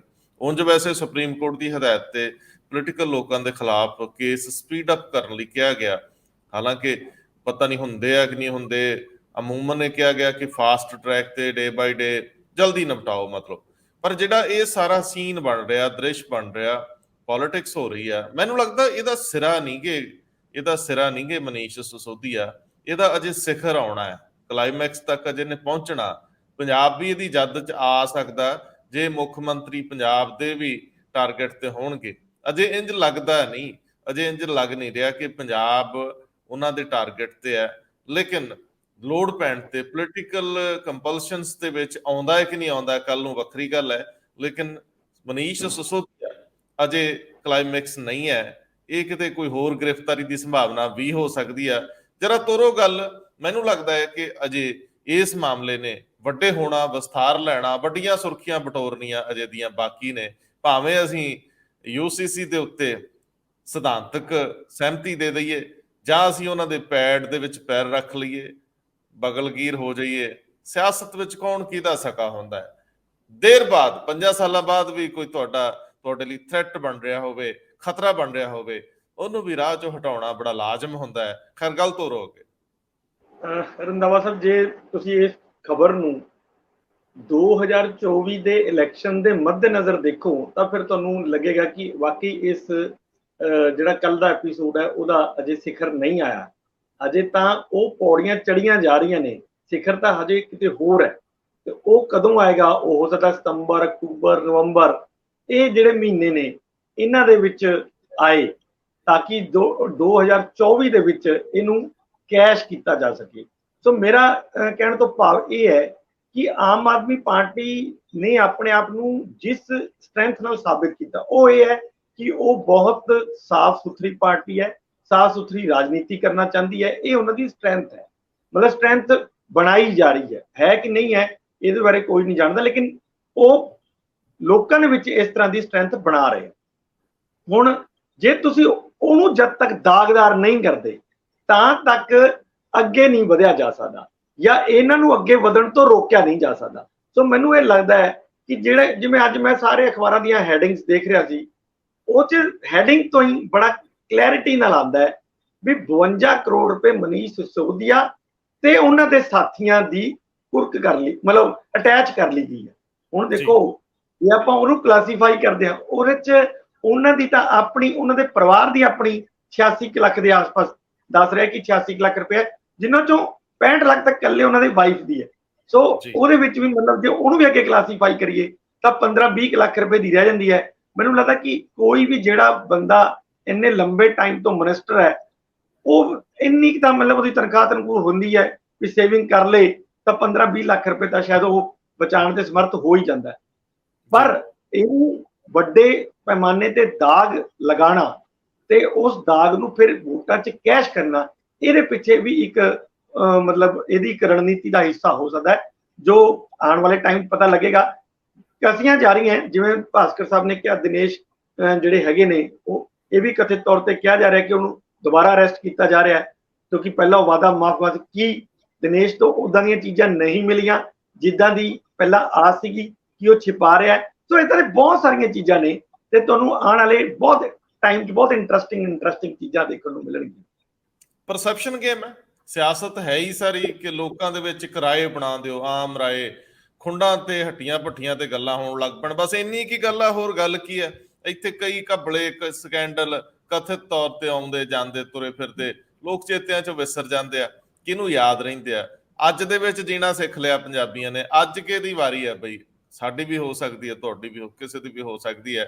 ਅੱਜ ਤੁਸੀਂ ਸੇਫ ਸੁਰੱਖਿਅਤ ਨਹੀਂ, ਪਰ ਦਿਲ ਤੇ ਵੀ ਨਹੀਂ ਲਾਉਣੀ, ਕੱਲ ਫਿਰ ਨਵਾਂ ਹੋ ਜਾਂਦਾ। ਹਰ ਦਿਨ ਦੀ ਆਪਣੀ ਆਬ ਹੈ, ਹਰ ਦਿਨ ਦਾ ਆਪਣਾ ਹੁਸਨ ਹੈ, ਤੇ ਹਰ ਦਿਨ ਨੂੰ ਜਿਉਣਾ ਸਿੱਖ ਲਓ। ਬਾਕੀ ਜੇ ਪਬਲਿਕ ਡੋਮੇਨ 'ਚ ਰਹਿਣਾ, ਭਾਵੇਂ ਤੁਸੀਂ ਰਿਪੋਰਟਰ ਹੋ, ਭਾਵੇਂ ਸਿਆਸਤਦਾਨ ਹੋ, ਬਿਊਰੋਕਰੇਟ ਹੋ, ਤੁਹਾਡਾ ਦਿਨ ਕੋਈ ਮਾੜਾ ਵੀ ਹੋ ਸਕਦਾ, ਚੰਗਾ ਵੀ ਹੋ ਸਕਦਾ। ਇੰਦਰਪ੍ਰੀਤ ਜੀ, ਅਗਲੀ ਖਬਰ ਵੀ ਮੈਂ ਤੁਹਾਡੇ ਤੋਂ ਤੋਰਨੀ ਚਾਹੁੰਦਾ।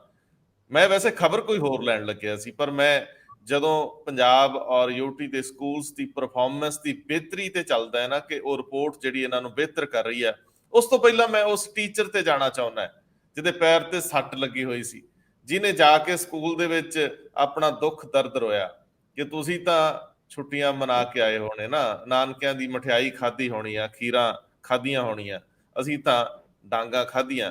ਉਹ ਗੱਲ ਤੋਰਿਓ ਜ਼ਰਾ। ਇੱਕ ਮੁੱਖ ਮੰਤਰੀ, ਇੱਕ ਸ਼ਾਸਕ ਜਿਹੜਾ ਬੋਲਣ ਤੋਂ ਆਉਂਦਾ ਹੈ, ਉਹ ਬੋਲਣ ਤੇ ਕਿੱਦਾਂ ਪਾਬੰਦੀ ਲਾ ਸਕਦਾ? ਇਹ ਤਾਂ ਮਿਹਣਾ ਹੈ ਨਾ ਫਿਰ, ਕਿ ਤੁਸੀਂ ਆਪਣੇ ਵਾਰੀ ਤਾਂ ਪਰ ਦੂਜੇ ਦੀ ਵਾਰੀ, ਏਦਾਂ ਨਹੀਂ, ਫਿਰ ਗੱਲ ਤੋਰੋ ਜ਼ਰਾ। ਰੰਧਾਵਾ ਸਾਹਿਬ, ਸ਼ਾਇਦ ਮੈਂ ਤੁਹਾਨੂੰ ਇੱਕ ਵਾਰ ਪਹਿਲਾਂ ਵੀ ਇਸੇ ਪ੍ਰੋਗਰਾਮ 'ਚ ਕਿਹਾ ਸੀਗਾ ਕਿ ਜਿਹੜੀ ਆਮ ਲੋਕਾਂ ਦੀ ਜਿਹੜੀ ਤਕਲੀਫ ਹੁੰਦੀ ਹੈ ਨਾ, ਉਹਨੂੰ ਸਿਰਫ ਇੱਕੋ ਹੀ ਪਾਰਟੀ ਹੈ ਜਿਹੜੀ ਉਸ ਤਕਲੀਫ ਦੇ ਮਾਇਨੇ ਸਮਝਦੀ ਹੈ ਤੇ ਉਸ ਤਕਲੀਫ 'ਚ ਭਾਗੀਦਾਰ ਵੀ ਹੁੰਦੀ ਹੈ, ਉਹ ਹੈਗੀ ਹੈ ਵਿਰੋਧੀ ਪਾਰਟੀ। ਬਾਕੀ ਸੱਤਾਰੂੜ ਪਾਰਟੀਆਂ ਨੂੰ ਕੋਈ ਮਤਲਬ ਨਹੀਂ ਹੁੰਦਾ, ਵਿਰੋਧੀ ਪਾਰਟੀ ਜਿਹੜੀ ਹੁੰਦੀ ਹੈ ਉਹ ਜ਼ਰੂਰ ਇਹਨਾਂ 'ਚ ਭਾਗੀਦਾਰ ਹੁੰਦੀ ਹੈ। ਕੱਲ ਤੁਸੀਂ ਪ੍ਰਤਾਪ ਸਿੰਘ ਬਾਜਵਾ ਦਾ ਟਵੀਟ ਪੜ੍ਹ ਹੀ ਲਿਆ ਹੋਣਾ, ਪ੍ਰੈਸ ਨੋਟ ਜਿਹੜਾ ਕਿ ਜਾਰੀ ਕੀਤਾ ਉਹਨਾਂ ਨੇ, ਉਹ ਇਸੇ ਸੰਦਰਭ 'ਚ ਕੀਤਾ ਹੈ।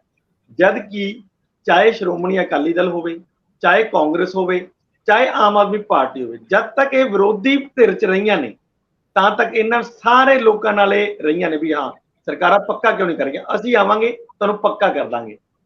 ਹੁਣ ਜਦੋਂ ਸਾਰੇ ਸੱਤਾ 'ਚ ਆ ਗਈਆਂ, ਚਾਹੇ ਅਕਾਲੀ ਦਲ ਰਿਹਾ, ਚਾਹੇ ਕਾਂਗਰਸ ਰਹੀ 5 ਸਾਲ, ਹੁਣ 1.5 ਸਾਲ ਲਗਭਗ ਇਹਨਾਂ ਨੂੰ ਵੀ ਹੋ ਗਿਆ, ਆਂਦੇ ਹੀ ਭੁੱਲ ਜਾਂਦੇ ਆ ਕਿ ਬਈ ਅਸੀਂ ਇਹਨਾਂ ਨਾਲ ਵਾਅਦਾ ਕਰਕੇ ਆਏ ਆ ਵੀ ਇਹਨਾਂ ਨੂੰ ਪੱਕਾ ਕਰਨਾ ਹੈ। ਹੁਣ ਕੱਲ ਉਹ ਜਿਹੜੀ ਟੀਚਰ ਕਹਿ ਰਹੀ ਆ ਮੈਂ ਪਿਛਲੇ 10 ਸਾਲ ਤੋਂ ਜਿਹੜੀ ਮਤਲਬ ਕੱਚੀ ਆ, ਇੱਕ ਹੋਰ ਦੂਜਾ ਇੱਕ ਇੰਦਰਜੀਤ ਨਾਂ ਦਾ ਵੀ ਟੀਚਰ ਹੈ, ਉਹਦਾ ਵੀ ਦੁੱਖ ਇਹੀ ਹੈ। ਤੁਸੀਂ ਇਹਨਾਂ ਲੋਕਾਂ ਕੋਲੇ ਜਾ ਕੇ, ਇਹਨਾਂ ਦੇ ਧਰਨਿਆਂ ਦੇ ਵਿੱਚ ਜਾ ਕੇ ਇਹ ਵਾਅਦਾ ਕੀਤਾ ਹੈ ਕਿ ਅਸੀਂ ਤੁਹਾਨੂੰ ਆਂਦੇ ਸਾਰ ਪੱਕਾ ਕਰ ਦਾਂਗੇ। ਹੁਣ ਹਜੇ ਤੱਕ ਉਹਨਾਂ ਦੇ ਉਹ ਪੱਕੇ ਨਹੀਂ ਹੋਏ, ਉਹ ਰੋ ਰਹੇ ਨੇ, ਉਹ ਕਹਿ ਰਹੇ ਵੀ ਸਾਨੂੰ ਪੱਕਾ ਕਰੋ। ਜਦੋਂ ਕਹਿੰਦੇ ਆ ਮੁੱਖ ਮੰਤਰੀ ਦਾ ਘਰ ਘੇਰ ਕੇ ਸੰਗਰੂਰ, ਤਾਂ ਫਿਰ ਉਹਨਾਂ ਦੀ ਡਾਂਗਾ ਨਾਲ ਸੇਵਾ ਹੁੰਦੀ ਹੈ। ਉਹ ਜਿਹੜੀ ਕੱਲ ਡਾਂਗਾ ਉਹਨਾਂ ਦੇ ਵੱਜੀਆਂ ਟੀਚਰਾਂ ਦੇ, ਕੱਲ ਉਹ ਟੀਚਰ ਜਦੋਂ ਹੁਣ ਸਕੂਲ ਖੁੱਲੇ ਆ 2 ਜੁਲਾਈ ਨੂੰ, ਤਾਂ ਉਦੋਂ ਉਹ ਟੀਚਰ ਜਿਹੜੀ ਹੈ ਆਪਣੇ ਸਕੂਲ ਦੇ ਬੱਚੇ ਕਲਾਸ ਦੇ ਵਿੱਚ ਬੱਚਿਆਂ ਨੂੰ ਕਹਿ ਰਹੀ ਹੈ ਵੀ ਤੁਸੀਂ ਤਾਂ ਆਪਣੇ ਨਾਨਕੇ ਜਾ ਕੇ ਆਏ ਹੋਗੇ, ਸਾਰੇ ਖੁਸ਼ ਹੋਵੋਗੇ, ਬਹੁਤ ਕੁਝ ਖਾਦਾ ਪੀਤਾ ਹੋਣਾ, ਪਰ ਅਸੀਂ ਤਾਂ ਡਾਂਗਾ ਖਾਧੀਆਂ ਨੇ। ਤੇ ਉਹਨਾਂ ਨੇ ਕਿਹਾ ਵੀ ਸਰਕਾਰ ਸਾਨੂੰ ਕਿੰਨੇ ਸਾਲਾਂ ਤੋਂ ਕਹੀ ਜਾ ਰਹੀ ਹੈ ਜੀ ਪੱਕਾ ਕਰਾਂਗੇ, ਪਰ ਮੇਰੇ ਸਮੇਤ ਬਹੁਤ ਸਾਰੇ ਟੀਚਰ ਇਦਾਂ ਦੇ ਨੇ ਜਿਨ੍ਹਾਂ ਨੂੰ ਪੱਕਾ ਨਹੀਂ ਕਰ ਰਹੇ। ਤੇ ਆਹ ਦੇਖੋ ਸਾਨੂੰ ਕੁੱਟਿਆ, ਉਹ ਆਪਣੀ ਟੰਗ ਵੀ ਦਿਖਾ ਰਹੀ ਹੈ ਜਿਸ ਤੋਂ ਉਹਦੇ ਸੱਟ ਵੱਜੀ ਹੋਈ ਹੈ, ਤੇ ਨਾਲ ਹੀ ਫਿਰ ਬੱਚਿਆਂ ਤੋਂ ਨਾਰਾ ਵੀ ਉਹਨੇ ਲਗਵਾਤਾ ਪੰਜਾਬ ਸਰਕਾਰ ਮੁਰਦਾਬਾਦ। ਸ਼ਾਇਦ ਇਹ ਜਿਹੜੀ ਗੱਲ ਹੈਗੀ ਹੈ ਉਹ ਸਰਕਾਰ ਨੂੰ ਨਾਗਵਾਰ ਗੁਜ਼ਰੀ ਹੈ। ਤੇ ਉਹਨਾਂ ਨੇ 2 ਟੀਚਰਾਂ ਨੂੰ, ਇਸ ਤਰ੍ਹਾਂ ਇੱਕ ਦੂਜਾ ਟੀਚਰ ਵੀ ਹੈ, ਉਹਨੇ ਵੀ ਇੱਕ ਬੱਚੇ ਨੂੰ ਟੈਂਕੀ ਤੇ ਚੜਾ ਲਿਆ। ਉਹ ਕਹਿ ਰਿਹਾ ਵੀ ਬਹਿਲਾ ਫਿਲਾ ਫੁਸਲਾ ਕੇ ਟੈਂਕੀ ਤੇ ਚੜਵਾਤਾ, ਤੇ ਜਿਹੜੀ 100 ਫੁੱਟ ਉੱਚੀ ਹੈ, ਤੇ ਲਾਈਵ ਵੀ ਕਰਤਾ ਇਹਨਾਂ ਦੋਨਾਂ ਟੀਚਰਸ ਨੇ। ਦੇਖੋ ਚਲੋ ਆਪਣਾ ਦੁੱਖ ਹੁੰਦਾ, ਰੋਂਦੇ ਆ, ਹਰ ਥਾਂ ਤੇ ਰੋਂਦੇ ਆ ਬੰਦੇ, ਜਿਹੜਾ ਵੀ ਪਲੇਟਫਾਰਮ ਮਿਲ ਜੇ। ਤਾਂ ਇੱਕ ਅੱਜ ਕੱਲ ਇਹ ਪਲੇਟਫਾਰਮ ਹੁਣ ਅੱਜ ਕੱਲ ਹੈ ਹੀ ਹੈ, ਫੇਸਬੁੱਕ ਜਾਂ ਹੋਰ ਵੀ ਜਿਹੜਾ ਇੰਟਰਨੈਟ ਮੀਡੀਆ ਸਾਡੇ ਕੋਲ ਹੈ, ਜਿੱਥੇ ਉਹ ਆਪਣੀ ਗੱਲ ਪਹੁੰਚਾ ਸਕਦੇ। ਅਦਰਵਾਈਜ਼ ਜਿਹੜਾ ਸਾਡਾ ਮੇਨ ਸਟ੍ਰੀਮ ਮੀਡੀਆ ਹੈਗਾ ਉਹ ਤਾਂ ਕਈ ਵਾਰ ਇਹਨਾਂ ਦੀ ਗੱਲ ਵੀ ਨਹੀਂ ਸੁਣਦਾ, ਕੋਈ ਉਹਨਾਂ ਦੇ ਧਰਨਿਆਂ ਤੱਕ ਜਾਂਦਾ ਹੀ ਨਹੀਂ ਹੈ ਵੀ ਭਾਈ ਆਖਿਰ ਇਹਨਾਂ ਨੂੰ ਦੁੱਖ ਤਕਲੀਫ ਹੈ ਕੀ ਹੈ। ਜੇ ਪੱਕੇ ਨਹੀਂ ਹੋ ਰਹੇ ਤਾਂ ਕਿਉਂ ਨਹੀਂ ਹੋ ਰਹੇ, ਕੀ ਇਹੋ ਜਿਹੀਆਂ ਚੀਜ਼ਾਂ ਨੇ ਜਿਸ 'ਚ ਪੱਕੇ ਨਹੀਂ ਹੋ ਪਾ ਰਹੇ। ਸੋ ਬਹੁਤ ਸਾਰੀਆਂ ਚੀਜ਼ਾਂ ਨੇ, ਜਦੋਂ ਮੇਨ ਸਟ੍ਰੀਮ ਮੀਡੀਆ ਨਹੀਂ ਜਾਂਦਾ ਤਾਂ ਇਹ ਲੋਕ ਕੋਈ ਨਾ ਕੋਈ ਇਹੋ ਜਿਹਾ ਪਲੇਟਫਾਰਮ ਲੱਭਦੇ ਹੈ, ਜਿਸ 'ਚ ਇਹ ਵੀ ਪਲੇਟਫਾਰਮ ਇੱਕ ਲੱਭਿਆ ਸੀ, ਤੇ ਸਰਕਾਰ ਨੇ ਉਸ ਤੇ ਉਹਨਾਂ ਨੂੰ ਨੋਟਿਸ ਜਾਰੀ ਕਰਤਾ ਔਰ 5 ਦਿਨ ਦਾ ਟਾਈਮ ਦਿੱਤਾ ਹੈ ਵੀ ਜੇ 5 ਦਿਨ ਤੱਕ ਜਵਾਬ ਨਹੀਂ ਦਿੱਤਾ ਤਾਂ ਫਿਰ ਇੱਕ ਤਰਫਾ ਕਾਰਵਾਈ ਕਰਦੇ ਹੋਏ ਡਿਸਮਿਸ ਵੀ ਕੀਤੇ ਜਾ ਸਕਦੇ ਆ।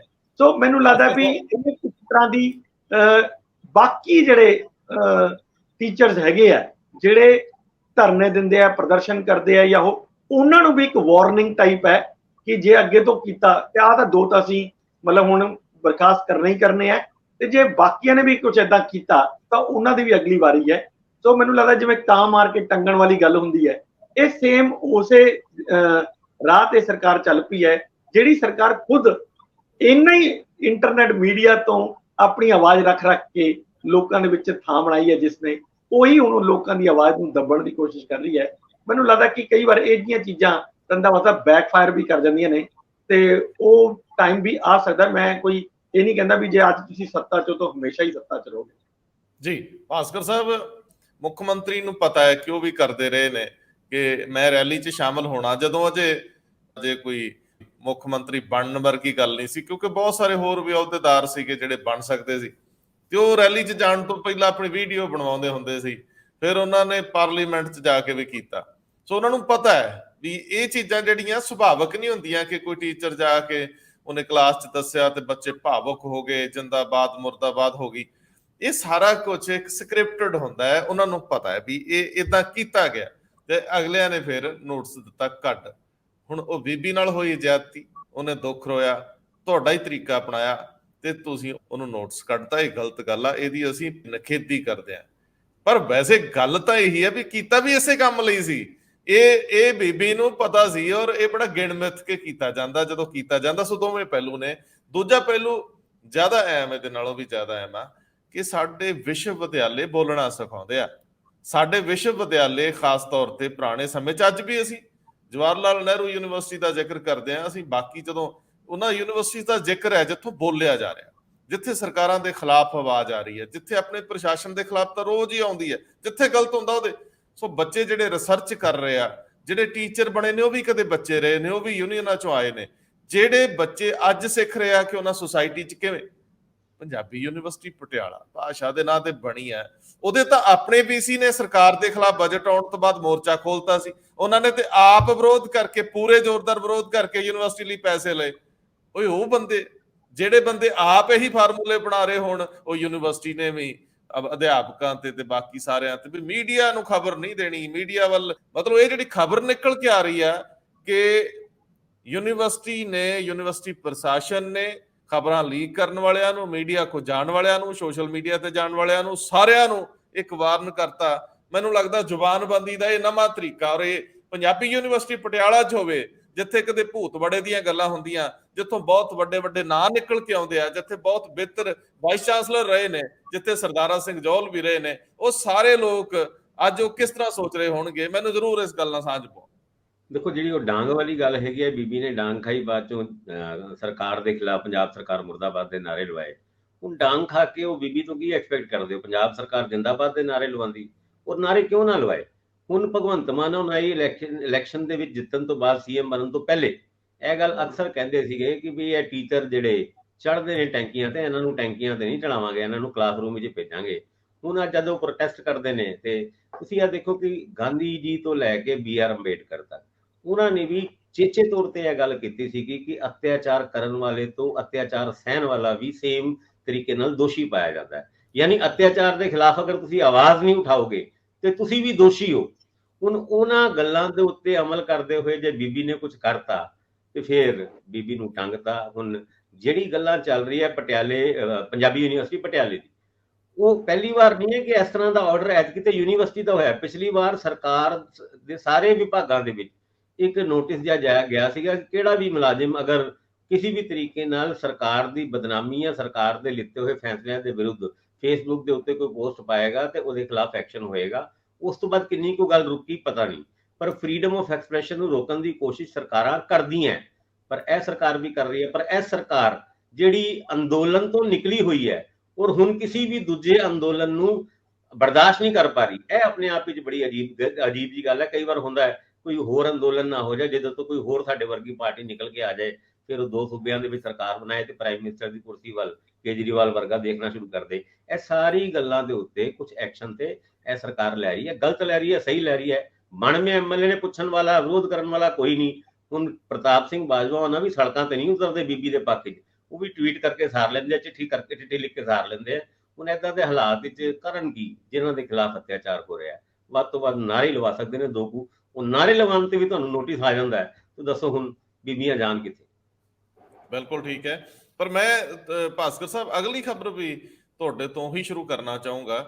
ਮੈਨੂੰ ਜ਼ਰੂਰ ਦੱਸੋ ਕਿ ਅਜੇ ਵੀ ਕਨਸੋਆਂ ਚੱਲੀ ਜਾਂਦੀਆਂ ਕਿ ਬੀਜੇਪੀ ਨਾਲ ਗਠਬੰਧਨ ਅਕਾਲੀ ਦਲ ਦਾ ਹੋਣ ਵਾਲਾ ਹੈ ਔਰ ਇਸੇ ਤਰ੍ਹਾਂ ਸੁਨੀਲ ਜਾਖੜ ਦੀ ਅਹੁਦਾ ਗ੍ਰਹਿਣ ਕਰਨ ਦੀ ਜਿਹੜੀ ਇੱਕ ਪ੍ਰਕਿਰਿਆ, ਜਿਹਨੂੰ ਆਪਾਂ ਤਾਜਪੋਸ਼ੀ ਕਹਿ ਦਿੰਦੇ ਹਾਂ, ਵੈਸੇ ਕਿਹੜਾ ਬਾਦਸ਼ਾਹ ਬਣਾਉਣਾ ਕਿਸੇ ਨੂੰ, ਕੰਡਿਆਂ ਦੀ ਸੇਜ ਆ, ਇੱਕ ਖੁਸ਼ ਹੁੰਦਾ 4 ਨਾਰਾਜ਼ ਹੋ ਜਾਂਦੇ ਆ। ਸਿਆਸਤ ਅੱਜ ਕੱਲ ਕਾਫੀ ਟੇਢੀ ਹੋ ਗਈ। ਵੈਸੇ ਤਾਂ ਹੁਣ ਸਿਆਸਤ ਦੇ ਵਿੱਚ ਸਾਰੇ ਲਥਾਰਜਿਕ ਜਿਹੇ ਹੋਏ ਪਏ ਆ, ਬਹੁਤੀ ਚੁਸਤੀ ਨਹੀਂ ਹੈ, ਸੁਸਤ ਪੋਲਿਟਿਕਸ ਹੈ। ਮੈਨੂੰ ਜ਼ਰੂਰ ਸਾਂਝ ਪਵਾਓ ਕਿ ਆਖਰ ਜਿਹੜੀਆਂ ਇਹ ਛਣ ਕੇ ਖਬਰਾਂ ਆ ਰਹੀਆਂ ਨੇ ਕਿ ਅੰਦਰ ਖਾਤੇ ਤਾਂ ਗੱਲ ਚੱਲਦੀ ਰਹਿੰਦੀ ਹੈ, ਪਰ ਬੀਜੇਪੀ ਕਾਫੀ ਸਰਗਰਮ ਹੈ। ਉਹ ਚਾਹ ਰਹੇ ਨੇ ਕਿ ਅਸੀਂ ਪੰਜਾਬ ਦੇ ਵਿੱਚ ਕਾਂਗਰਸ ਦਾ ਬਦਲ ਹਰ ਹਾਲ 'ਚ ਬਣਨ ਲਈ ਆਪਣੇ ਸਾਰੇ ਦੇ ਸਾਰੇ ਪੱਤੇ, ਉਹ ਸਾਰੇ ਦੇ ਸਾਰੇ ਕਾਰਡ ਖੇਡ ਦੇਣੇ ਆ, ਸਾਰੇ ਪੱਤੇ ਖੋਲ ਦੇਣੇ ਆ, ਔਰ ਉਹ ਲੱਗੇ ਵੀ ਹੋਏ ਆ। ਸੋ ਸ਼ਕਤੀ ਪ੍ਰਦਰਸ਼ਨ ਵੀ ਪੰਜਾਬ ਦੇ ਵਿੱਚ ਹੋ ਸਕਦਾ ਜਿਸ ਦਿਨ ਸੁਨੀਲ ਜਾਖੜ ਆਪਣਾ ਅਹੁਦਾ ਗ੍ਰਹਿਣ ਕਰਨਗੇ। ਜਿੱਥੇ ਤੱਕ ਅਲਾਈਅੰਸ ਦੀ ਗੱਲਾਂ ਹੈਗੀਆਂ ਰੰਧਾਵਾ ਜੀ, 4-5 ਦਿਨ ਪਹਿਲੇ ਇਹ ਗੱਲਾਂ ਉਸ ਲੈਵਲ ਤੇ ਪਹੁੰਚ ਗਈ ਸੀ ਵੀ ਅਲਾਈਅੰਸ ਹੋਇਆ ਖੜਾ। ਅੱਜ ਕੱਲ ਦੇ ਵਿੱਚ ਅਲਾਈਅੰਸ ਹੋ ਜਾਏਗਾ। ਉਸ ਤੋਂ ਬਾਅਦ 5 ਤਰੀਕ ਨੂੰ ਸੁਖਬੀਰ ਸਿੰਘ ਬਾਦਲ ਉਹਨਾਂ ਦੀ ਉਹ ਕੋਰ ਕਮੇਟੀ, ਖੈਰ ਕੋਰ ਕਮੇਟੀ ਤੇ ਨਹੀਂ ਸੀ, ਵੱਡੇ ਲੀਡਰਾਂ ਦੇ ਨਾਲ ਮੀਟਿੰਗ ਸੀਗੀ। ਫਿਰ 6 ਤਰੀਕ ਨੂੰ ਹਲਕਾ ਇੰਚਾਰਜਾਂ ਨਾਲ ਮੀਟਿੰਗ। ਉਸ ਮੀਟਿੰਗ ਤੋਂ ਬਾਅਦ ਉਹ ਅਲਾਈਅੰਸ ਦੇ ਜਿਹੜੇ ਘੋੜੇ ਨੂੰ ਰੋਕਣ ਵਾਸਤੇ ਭਾਵੇਂ ਸੁਨੀਲ ਜਾਖੜ ਜਾਂ ਵਿਜੇ ਰੂਪਾਨੀ ਜਾਂ ਫਿਰ ਸੁਖਬੀਰ ਸਿੰਘ ਬਾਦਲ ਉਹਨਾਂ ਨੇ ਲਗਾਮ ਖਿੱਚ ਕੇ ਉਹ ਘੋੜਾ ਰੋਕਣ ਦੀ ਕੋਸ਼ਿਸ਼ ਕੀਤੀ, ਪਰ ਘੋੜਾ ਹਜੇ ਵੀ ਤੁਰ ਰਿਹਾ। ਅਲਾਈਅੰਸ ਦੀ ਗੱਲਾਂ ਅੱਜ ਵੀ ਪੰਜਾਬ ਦੇ ਵਿੱਚ ਤਕਰੀਬਨ ਹਰ ਪੋਲੀਟੀਸ਼ੀਅਨ ਕਰ ਰਿਹਾ ਕਿ ਅਲਾਈਅੰਸ ਹੋਏਗਾ, ਔਰ ਬਹੁਤ ਸਾਰੇ ਲੋਕ ਇਹ ਗੱਲ ਕਹਿਣ ਦੀ ਕੋਸ਼ਿਸ਼ ਕਰ ਰਹੇ ਨੇ ਕਿ ਆਉਣ ਵਾਲੇ ਦਿਨਾਂ ਦੇ ਵਿੱਚ ਇਹ ਇੱਕ ਫਾਈਨਲ ਸ਼ੇਪ ਲੈਣ ਦੇ ਵਿੱਚ ਸੀਟਾਂ ਦੀ ਐਡਜਸਟਮੈਂਟ ਨੂੰ ਲੈ ਕੇ ਕੁਝ ਗੱਲਾਂ ਅੜੀਆਂ ਹੋਈਆਂ। ਬੀਜੇਪੀ 50% ਮੰਗਦੀ ਹੈ, ਇਹ ਗੱਲਾਂ ਸਾਨੂੰ ਸੂਤਰਾਂ ਤੋਂ ਹੀ ਪਤਾ ਲੱਗ ਰਹੀ ਹੈ, ਕਿੰਨੀ ਕੁ ਸੱਚੀਆਂ ਕਿੰਨੀ ਕੁ ਝੂਠੀਆਂ ਸਾਨੂੰ ਨਹੀਂ ਪਤਾ। ਪਰ ਇਹ ਗੱਲ ਜ਼ਰੂਰ ਤੈਅ ਵੇ ਕਿ ਆਉਣ ਵਾਲੇ ਟਾਈਮ ਵਿੱਚ ਅਕਾਲੀ ਦਲ ਭਾਜਪਾ ਦੇ ਵਿੱਚ ਅਲਾਈਅੰਸ ਹੁੰਦਾ ਹੈ। 18 ਜੁਲਾਈ ਨੂੰ ਜੇਪੀ ਨੱਡਾ ਉਹਨਾਂ ਨੇ ਪੁਰਾਣਾ ਜਿਹੜਾ ਐਨਡੀਏ ਹੁੰਦਾ ਸੀ, ਜਿਹੜਾ ਫਰੇਮ ਹੁਣ ਖਾਲੀ ਜਿਹਾ ਫਿਰਦਾ ਹੈ, ਉਹਦੀ ਇੱਕ ਮੀਟਿੰਗ ਬੁਲਾਈ ਹੈ। ਔਰ ਦੈਨਿਕ ਭਾਸਕਰ ਦੇ ਵਿੱਚ ਲੱਗੀ ਹੋਈ ਖਬਰ ਦੇ ਅਨੁਸਾਰ ਸੁਖਬੀਰ ਸਿੰਘ ਬਾਦਲ ਤੇ ਟੀਡੀਪੀ ਦੇ ਚੰਦਰਬਾਬੂ ਨਾਇਡੂ ਉਹ ਵੀ ਇਸ ਮੀਟਿੰਗ ਨੂੰ ਅਟੈਂਡ ਕਰ ਰਹੇ ਨੇ। ਜੇ ਵਾਕਈ ਕਰ ਰਹੇ ਨੇ ਤੇ ਤੁਸੀਂ ਸਮਝੋ ਐਨਡੀਏ ਦਾ ਜਿਹੜਾ ਖਾਲੀ ਜਿਹਾ ਫਰੇਮ ਹੈ ਉਹਨੂੰ ਭਰਨ ਦੀ ਕੋਸ਼ਿਸ਼ ਹੋ ਰਹੀ ਹੈ। ਔਰ 18 ਜੁਲਾਈ ਤੋਂ ਬਾਅਦ ਜਾਂ 18 ਜੁਲਾਈ ਤੋਂ ਪਹਿਲੇ ਇਹ ਅਲਾਈਅੰਸ ਹੋ ਸਕਦਾ ਹੈ ਜੇ ਉਸ ਮੀਟਿੰਗ ਦੇ ਵਿੱਚ ਵਾਕਈ ਸੁਖਬੀਰ ਸਿੰਘ ਬਾਦਲ ਉਹਨਾਂ ਜਾ ਰਹੇ ਨੇ ਤੇ ਕਿਸੇ ਸਮਝੌਤੇ ਦੇ ਤਹਿਤ, ਔਰ ਐਨਡੀਏ ਦੇ ਵਿੱਚ ਉਹ ਦੁਬਾਰਾ ਉਸ ਫਰੇਮ ਨੂੰ ਭਰਨ ਦੀ ਗੱਲਾਂ ਜਿਹੜੀ ਤੁਰ ਪਈ ਹੈ ਉਹਦੇ ਰਾਹੀਂ ਕਿਉਂ ਨਾ ਗੱਲਾਂ ਹੋਣ ਪੰਜਾਬ ਦੇ ਵਿੱਚ ਕਿ ਅਲਾਈਅੰਸ ਕਦੀ ਵੀ ਹੋ ਸਕਦਾ ਹੈ। ਹੁਣ ਅਲਾਈਅੰਸ ਦੇ ਉੱਤੇ ਗੱਲਬਾਤ ਕਿਸ ਲੈਵਲ ਤੇ ਪਹੁੰਚੀ ਹੈ? ਜਾਖੜ ਸਾਹਿਬ ਨੂੰ ਜਦ ਪੁੱਛਦੇ ਆ ਉਹ ਕਹਿੰਦੇ ਮੇਰੇ ਨਾਲ ਤਾਂ ਕਿਸੇ ਨੇ ਗੱਲ ਨਹੀਂ ਕੀਤੀ, ਜਦ ਤੋਂ ਮੈਨੂੰ ਪ੍ਰਧਾਨਗੀ ਦਿੱਤੀ ਹੈ ਅਲਾਈਅੰਸ ਦੀ ਗੱਲ ਦਿੱਲੀ ਦੇ ਲੀਡਰਾਂ ਨੇ ਮੇਰੇ ਨਾਲ ਇੱਕ ਵਾਰ ਵੀ ਨਹੀਂ ਕੀਤੀ। ਹੁਣ ਉਹਨਾਂ ਦੀ ਗੱਲਾਂ ਨੂੰ ਸੱਚੀ ਮੰਨੀਏ ਜਾਂ ਫਿਰ ਸੁਖਬੀਰ ਸਿੰਘ ਬਾਦਲ ਉਹਨਾਂ ਦੀ ਗੱਲਾਂ ਨੂੰ ਸੱਚੀ ਮੰਨੀਏ ਕਿ ਉਹਨਾਂ ਦੇ ਨਾਲ ਵੀ ਅਲਾਈਅੰਸ ਦੀ ਕੋਈ ਗੱਲ ਨਹੀਂ ਹੋਈ। ਉਹ ਕਹਿੰਦੇ ਹਾਥੀ ਮੇਰਾ ਸਾਥੀ, ਸਿਰਫ ਹਾਥੀ ਹੀ ਮੇਰਾ ਸਾਥੀ। ਇਹ ਸਾਰੀ ਚੀਜ਼ਾਂ ਦੇ ਉੱਤੇ ਕਨਫਿਊਜ਼ਨ ਜਾਂ ਤੇ ਕ੍ਰੀਏਟ ਹੋਇਆ ਹੈ। ਇਹਦੇ ਵਿੱਚ ਚੰਦੂ ਮਾਜਰਾ ਤਾਂ ਕਹਿ ਰਹੇ ਆ, ਜੇ ਮੈਂ ਟ੍ਰਿਬਿਊਨ ਨੂੰ ਠੀਕ ਮੰਨਾਂ, ਉਹ ਤਾਂ ਚੰਦੂ ਕਹਿ ਰਿਹਾ ਮਾਜਰਾ ਕਿ ਉਹਨਾਂ ਦਾ ਵੀ ਇਹਨੂੰ ਇੱਕ ਬਿਆਨ ਨਕਾਰਿਆ ਆਇਆ। ਹਾਂ। ਚੰਦੂ ਮਾਜਰਾ ਜੀ ਕਹਿੰਦੇ ਨੇ ਕਿ ਅਕਾਲੀ ਦਲ ਭਾਜਪਾ ਦੇ ਗੱਠਜੋੜ ਤੋਂ ਇਨਕਾਰ ਨਹੀਂ ਕੀਤਾ ਜਾ ਸਕਦਾ। ਇਨਕਾਰ ਤਾਂ ਕੋਈ ਵੀ ਨਹੀਂ ਕਰ ਰਿਹਾ। ਉਹ ਇਹ ਕਹਿ ਰਹੇ ਨੇ ਹਜੇ ਕੋਈ ਗੱਲਬਾਤ ਨਹੀਂ ਸ਼ੁਰੂ ਹੋਈ ਜਾਂ ਹਜੇ ਕੋਈ ਗੱਲਬਾਤ ਨਹੀਂ ਚੱਲ ਰਹੀ। ਪਰ ਨਾ ਤੇ ਜਾਖੜ ਸਾਹਿਬ ਨੇ ਕਿਹਾ ਕਿ ਨਹੀਂ ਹੋਏਗਾ ਅਲਾਈਅੰਸ, ਬਿਲਕੁਲ ਸਿੱਧੇ ਤੌਰ ਤੇ ਸਿੱਧੇ ਹੋ ਕੇ ਹਜੇ ਤੱਕ ਕਿਸੇ ਨੇ ਵੀ ਕੋਈ ਬਿਆਨ ਨਹੀਂ ਦਿੱਤਾ। ਫਿਰ ਅਗਰ 18 ਜੁਲਾਈ ਦੀ ਮੀਟਿੰਗ ਦੇ ਵਿੱਚ ਸੁਖਬੀਰ ਸਿੰਘ ਬਾਦਲ ਜੇਪੀ ਨੱਡਾ ਉਹਨਾਂ ਨਾਲ ਬੈਠੇ ਹੋਏ ਨਜ਼ਰ ਆਉਂਦੇ ਨੇ, ਫਿਰ ਅਲਾਈਅੰਸ ਦੀ ਗੱਲਾਂ ਕਿੱਦਾਂ ਅੱਗੇ ਨਾ ਤੁਰਨ? ਇਹ ਤੇ ਤੁਰਨਗੇ ਜੀ। ਇੰਦਰਪ੍ਰੀਤ ਜੀ, ਇਹ ਮਾਮਲੇ ਅਜੇ ਮੱਠੇ ਨਹੀਂ ਪਏ, ਇਹ ਸੁਲਗਦੇ ਵੀ ਨਹੀਂ, ਇਹਨਾਂ ਦੇ ਉੱਤੇ ਬਕਾਇਦਗੀ ਨਾਲ ਗੱਲਬਾਤ ਚੱਲ ਰਹੀ ਹੈ। ਇਹ ਪੋਲੀਟੀਕਲ ਐਨਾਲਿਸਟ ਇਹ ਦਾਅਵਾ ਕਰ ਰਹੇ ਨੇ ਔਰ ਚੰਦੂ ਮਾਜਰਾ ਸਾਹਿਬ ਉਹਨਾਂ ਲੋਕਾਂ ਚੋਂ ਆਉਂਦੇ ਆ ਜਿਹੜੇ ਪੋਲੀਟੀਕਲੀ ਕਰੈਕਟ ਰਹਿਣ ਦੀ ਕੋਸ਼ਿਸ਼ ਕਰਦੇ ਹੁੰਦੇ ਆ। ਦੂਜੀ ਗੱਲ, ਜਿਹੜੇ ਆਰਡੀਐਫ ਨੂੰ ਲੈ ਕੇ ਇੱਕ ਛੋਟਾ ਜਿਹਾ ਮਾਮਲਾ ਸੀ ਇੰਦਰਪ੍ਰੀਤ ਜੀ, ਛੋਟਾ ਜਿਹਾ ਮਾਮਲਾ ਮੈਂ ਤਾਂ ਕਹਿ ਰਿਹਾ ਵੀ ਸਾਨੀ ਸਾਹਿਬ ਸਾਰੀਆਂ ਪਾਰਟੀਆਂ ਦੇ ਐਮਪੀਜ਼ ਨੂੰ ਜਾਂ ਸਾਰਿਆਂ ਨੂੰ ਕਹਿੰਦੇ ਇਕੱਠੇ ਹੋ ਕੇ ਇਹਦੇ ਤੇ ਕਰੀਏ। ਇਹ ਮਾਮਲਾ ਤਾਂ ਸੁਪਰੀਮ ਕੋਰਟ 'ਚ ਪਹੁੰਚ ਗਿਆ, ਲੇਕਿਨ ਨਾਲ ਦੀ ਨਾਲ ਸਾਡੇ ਐਮਪੀ ਪ੍ਰਧਾਨ ਮੰਤਰੀ ਸਾਹਿਬ ਨੂੰ ਮਿਲਣ ਕਿ ਪੰਜਾਬ ਦੇ ਪੈਸੇ ਦੇ ਦਿਓ ਜੀ। ਪੰਜਾਬ ਦੇ ਮੁੱਦਿਆਂ ਦੇ ਉੱਤੇ ਸਾਡੇ ਐਮਪੀ ਬਹੁਤ ਲਥਾਰਜਿਕ ਰਹਿੰਦੇ ਆ, ਕਦੇ ਉਹ ਰਲ ਮਿਲ ਕੇ ਕੋਈ ਹੰਬਲਾ ਨਹੀਂ ਮਾਰਦੇ। ਮੈਨੂੰ ਤਾਂ ਲੱਗਦਾ ਹੁੰਦਾ ਜਿਵੇਂ ਮੈਂਬਰ ਪਾਰਲੀਮੈਂਟ ਸਿਰਫ ਆਨੰਦ ਲੈਣ ਲਈ ਬਣਾਏ ਜਾਂਦੇ, ਵੀ ਜਾਓ ਦਿੱਲੀ ਦੇ ਵਿੱਚ ਚੰਗਾ ਘਰ ਮਿਲ ਜੂ, ਤੁਹਾਨੂੰ ਸਹੂਲਤਾਂ ਮਿਲਣਗੀਆਂ, ਤੁਸੀਂ ਏਅਰ ਟਰੈਵਲ ਕਰੋ, ਜੋ ਮਰਜ਼ੀ ਕਰੋ, ਫ੍ਰੀ ਕਾਫੀ ਚੀਜ਼ਾਂ ਨੇ। ਸੋ 5-6 ਸਾਲ ਦਾ ਰਾਜ ਸਭਾ ਵਾਲਿਆਂ ਨੂੰ 6 ਸਾਲ, ਦੂਜਿਆਂ ਨੂੰ 5 ਸਾਲ ਦਾ ਇੱਕ ਆਨੰਦ ਪ੍ਰਾਪਤ ਹੁੰਦਾ ਰਹਿੰਦਾ। ਇੰਨੀ ਕੁ ਭੂਮਿਕਾ ਹੈ ਸਾਡੇ ਪੰਜਾਬ ਦੀ। ਮੈਂ ਗੱਲ ਕਰਦਾ ਹਾਂ ਬਾਹਰ ਦੇ ਜਿਹੜੇ ਮੈਂਬਰ ਪਾਰਲੀਮੈਂਟ ਉਹ ਤਿਆਰੀ ਕਰ ਕਰਕੇ ਆਉਂਦੇ, ਲੜਦੇ ਹੋਏ, ਉੱਥੇ ਇੱਕ ਸਟਰਗਲ ਚੱਲਦਾ ਰਹਿੰਦਾ ਆਪਣੀ ਸਟੇਟ ਲਈ, ਉਹ ਅਸੀਂ ਦੇਖਦੇ ਹਾਂ। ਸਾਡੇ ਵਾਲੇ ਕੰਫਰਟ ਜ਼ੋਨ 'ਚ ਹੀ ਰਹਿੰਦੇ ਨੇ। ਮਾਨ ਸਾਹਿਬ ਵੀ ਕਿੱਕਲੀ ਸੁਣਾਉਂਦੇ ਹੁੰਦੇ ਸੀ, ਸੋ ਉਹ ਵੀ ਆਨੰਦ ਨਾਲ ਹੀ ਸੁਣਾਉਂਦੇ ਹੁੰਦੇ ਸੀ। ਖੈਰ ਹੁਣ ਗੱਲ ਨੂੰ ਤੋਰਿਓ ਜ਼ਰਾ। ਤੇ ਨਾਲ ਪੰਜਾਬ ਨੂੰ ਇੱਕ ਥਾਪੜਾ ਮਿਲਿਆ, ਪੰਜਾਬ ਦੇ ਐਜੂਕੇਸ਼ਨ ਸਿਸਟਮ ਨੂੰ। ਹਾਲਾਂਕਿ 1.5 ਸਾਲ ਹੁਣ ਇਹਨਾਂ ਨੂੰ ਵੀ ਹੋ ਗਿਆ, ਇਹਨਾਂ ਦੀ ਵੀ ਕੰਟਰੀਬਿਊਸ਼ਨ ਹੋਊਗੀ। ਜਦੋਂ ਇਹ ਆਏ ਸੀ, ਜਦੋਂ ਕੋਈ ਇਸ ਤਰ੍ਹਾਂ ਦਾ ਸਰਵੇ ਆਉਂਦਾ ਸੀ, ਕਿਸੇ ਤਰ੍ਹਾਂ ਦੀ ਰਿਪੋਰਟ ਆਉਂਦੀ ਸੀ, ਪੰਜਾਬ ਦੇ ਸਕੂਲ ਬੜੇ ਬਿਹਤਰ ਆ, ਆਮ ਆਦਮੀ ਪਾਰਟੀ ਦੀ ਸਰਕਾਰ ਕਹਿੰਦੀ ਹੁੰਦੀ ਸੀ ਐਵੇਂ ਫਾਲਤੂ ਹੈ, ਕਿਉਂਕਿ ਉਦੋਂ ਫਿਰ ਕਾਂਗਰਸ ਨੂੰ ਥਾਪੜਾ ਮਿਲਦਾ ਸੀ ਕਿ ਕਾਂਗਰਸ ਨੇ ਇਹ ਸਾਰੀ ਮਿਹਨਤ ਕੀਤੀ ਹੋਈ ਆ। ਹੁਣ ਜਿਹੜੀ ਨਵੀਂ ਰਿਪੋਰਟ ਆਈ ਆ, ਚੰਡੀਗੜ੍ਹ ਤੇ ਪੰਜਾਬ ਦੇ ਸਕੂਲਾਂ ਦੀ ਪਰਫਾਰਮੈਂਸ ਬਿਹਤਰ ਰਹੀ ਆ, ਔਰ ਇਸ ਵਾਰੀ ਮੈਨੂੰ ਲੱਗਦਾ ਇਸ ਥਾਪੜੇ ਨੂੰ ਸ਼ਾਇਦ ਇਹ ਭਨਾਉਣਾ ਚਾਹਣਗੇ। ਗੱਲ ਤੋਂ ਰੋਜ਼ਰਾ ਰੰਧਾਵਾ ਸਾਹਿਬ, ਜਿਹੜੀ ਪਹਿਲਾਂ ਆਪਾਂ ਉਹਦੀ ਗੱਠਜੋੜ ਦੀ ਗੱਲ ਕਰ ਰਹੇ ਸੀ, ਗੱਠਜੋੜ ਦਾ ਬਿਲਕੁਲ ਠੀਕ ਹੈ ਕਿ ਕਨਸੂਆਂ ਹਜੇ ਵੀ ਚੱਲ ਰਹੀਆਂ ਨੇ ਕਿ ਗੱਠਜੋੜ ਹੋਏਗਾ, ਪੱਕਾ ਹੋਏਗਾ, ਲੇਕਿਨ ਹਜੇ ਆਈ ਨਹੀਂ ਸਥਿਤੀ ਉਹ ਇਦਾਂ ਦੀ ਕਿ ਆਪਾਂ ਇਹਨੂੰ ਅਨਾਉਂਸ ਕਰ ਸਕੀਏ। ਕੋਈ ਇਦਾਂ ਦੀ ਜਿਹੜੀ ਗੱਲ ਭਾਸਕਰ ਸਾਹਿਬ ਨੇ ਦੱਸੀ ਹੈ ਕਿ ਦੈਨਿਕ ਭਾਸਕਰ 'ਚ ਖਬਰ ਲੱਗੀ ਹੈ ਕਿ ਸੁਖਬੀਰ ਬਾਦਲ ਐਨਡੀਏ ਦੀ ਮੀਟਿੰਗ 'ਚ ਸ਼ਾਮਲ ਹੋਣ ਲਈ ਜਾ ਰਹੇ ਨੇ, ਜੇ ਉਹ ਖਬਰ ਠੀਕ ਹੈ ਤਾਂ ਮੈਨੂੰ ਲੱਗਦਾ ਕਿ ਫਿਰ ਤਾਂ ਇਹ ਗੱਲ ਕਹਿਣ 'ਚ ਕੋਈ ਹਰਜ ਹੀ ਨਹੀਂ ਕਿ ਵੀ ਉਹ ਗੱਠਜੋੜ ਨਹੀਂ ਹੋ ਰਿਹਾ। ਫਿਰ ਅਗਰ ਉਹ ਨਹੀਂ ਹੋ ਰਿਹਾ ਤਾਂ ਉਹ ਐਨਡੀਏ ਦੀ ਮੀਟਿੰਗ 'ਚ ਕਰਨ ਕੀ ਜਾ ਰਹੇ ਨੇ, ਕਿਉਂਕਿ ਉਹ ਤਾਂ ਐਨਡੀਏ ਦਾ ਪਾਰਟ ਹੈ ਨਹੀਂਗੇ, ਐਨਡੀਏ 'ਚੋਂ ਤਾਂ ਬਾਹਰ ਆ ਚੁੱਕੇ। ਸੋ ਇੱਕ ਤਾਂ ਇਹ ਗੱਲ ਮਤਲਬ ਵਿਰੋਧਾਭਾਸ ਹੈ ਇਹਦੇ ਵਿੱਚ ਕਿ ਇੱਕ ਪਾਸੇ ਤੁਸੀਂ ਕਹਿ ਰਹੇ ਹੋ ਵੀ ਕੋਈ ਗੱਠਜੋੜ ਨਹੀਂ ਕਰ ਰਿਹਾ, ਹਾਥੀ ਮੇਰਾ ਸਾਥੀ ਹੋਈ ਹੈ, ਔਰ ਦੂਸਰੇ ਪਾਸੇ ਤੁਸੀਂ ਐਨਡੀਏ ਦੀ ਮੀਟਿੰਗ ਜਾ ਰਹੇ ਹੋ ਜਿੱਥੇ ਦਾ ਤੁਸੀਂ ਪਾਰਟ ਨਹੀਂ ਹੋ। ਸੋ ਇਹ ਭੰਬਲ ਭੂਸਾ ਲੋਕਾਂ ਦੇ ਦਿਮਾਗਾਂ ਲਈ ਪਾਇਆ ਹੋਇਆ। ਨਾਲ ਗੱਲਾਂ ਵੀ ਲੀਕ ਕਰਾਈਆਂ ਜਾ ਰਹੀਆਂ, ਜਿਵੇਂ ਕੱਲ ਚੰਦੂ ਮਾਜਰਾ ਸਾਹਿਬ ਨੇ ਕਹਿਤਾ, ਕਿਉਂਕਿ ਮੈਂ ਜਾਣਦਾ ਚੰਦੂ ਮਾਜਰਾ ਸਾਹਿਬ ਸਮੇਤ ਕਈ ਅਕਾਲੀ ਲੀਡਰ ਇਦਾਂ ਦੇ ਹੈਗੇ ਨੇ, ਖਾਸ ਤੌਰ ਤੇ ਜਿਹੜੀ ਸੀਨੀਅਰ ਲੀਡਰਸ਼ਿਪ ਹੈ ਉਹ ਚਾਹੁੰਦੀ ਹੈ ਕਿ ਭਾਜਪਾ ਨਾਲ ਗੱਠਜੋੜ ਹੋ ਜਾਣਾ ਚਾਹੀਦਾ ਹੈ।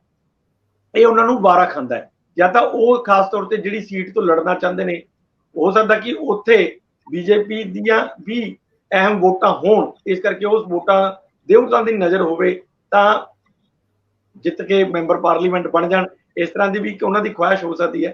ਸੋ ਇੱਕ ਤਾਂ ਮੈਨੂੰ ਇਹ ਲੱਗ ਰਿਹਾ ਕਿ ਜਿਹੜੇ ਬੰਦੇ ਕਹਿ ਰਹੇ ਨੇ ਕਿ ਬੀਜੇਪੀ ਨਾਲ ਹੋ ਜਾਏ ਤਾਂ ਉਹ ਉਹੀ ਬੰਦੇ ਨੇ ਜਿਨ੍ਹਾਂ ਦੇ ਹਲਕਿਆਂ ਦੇ ਵਿੱਚ ਬੀਜੇਪੀ ਦੀ ਵੀ ਸਪੋਰਟ ਹੈ। ਦੂਜੀ ਗੱਲ ਤੁਸੀਂ ਜਿਹੜੀ ਕੀਤੀ ਸੀ ਸਾਨੀ ਸਕੂਲ, ਹਾਂਜੀ ਰਾਜ ਸਭਾ ਮੈਂਬਰ ਸਾਨੀ, ਹਾਂਜੀ ਆਰਡੀਐਫ। ਦੇਖੋ ਆਰਡੀਐਫ ਬਹੁਤ ਵੱਡਾ ਇਸ਼ੂ ਹੈ ਸਾਡੇ ਲਈ। ਅੱਜ ਲਗਭਗ ਇਹ 4200 ਕਰੋੜ ਰੁਪਇਆ ਹੋ ਚੁੱਕਿਆ।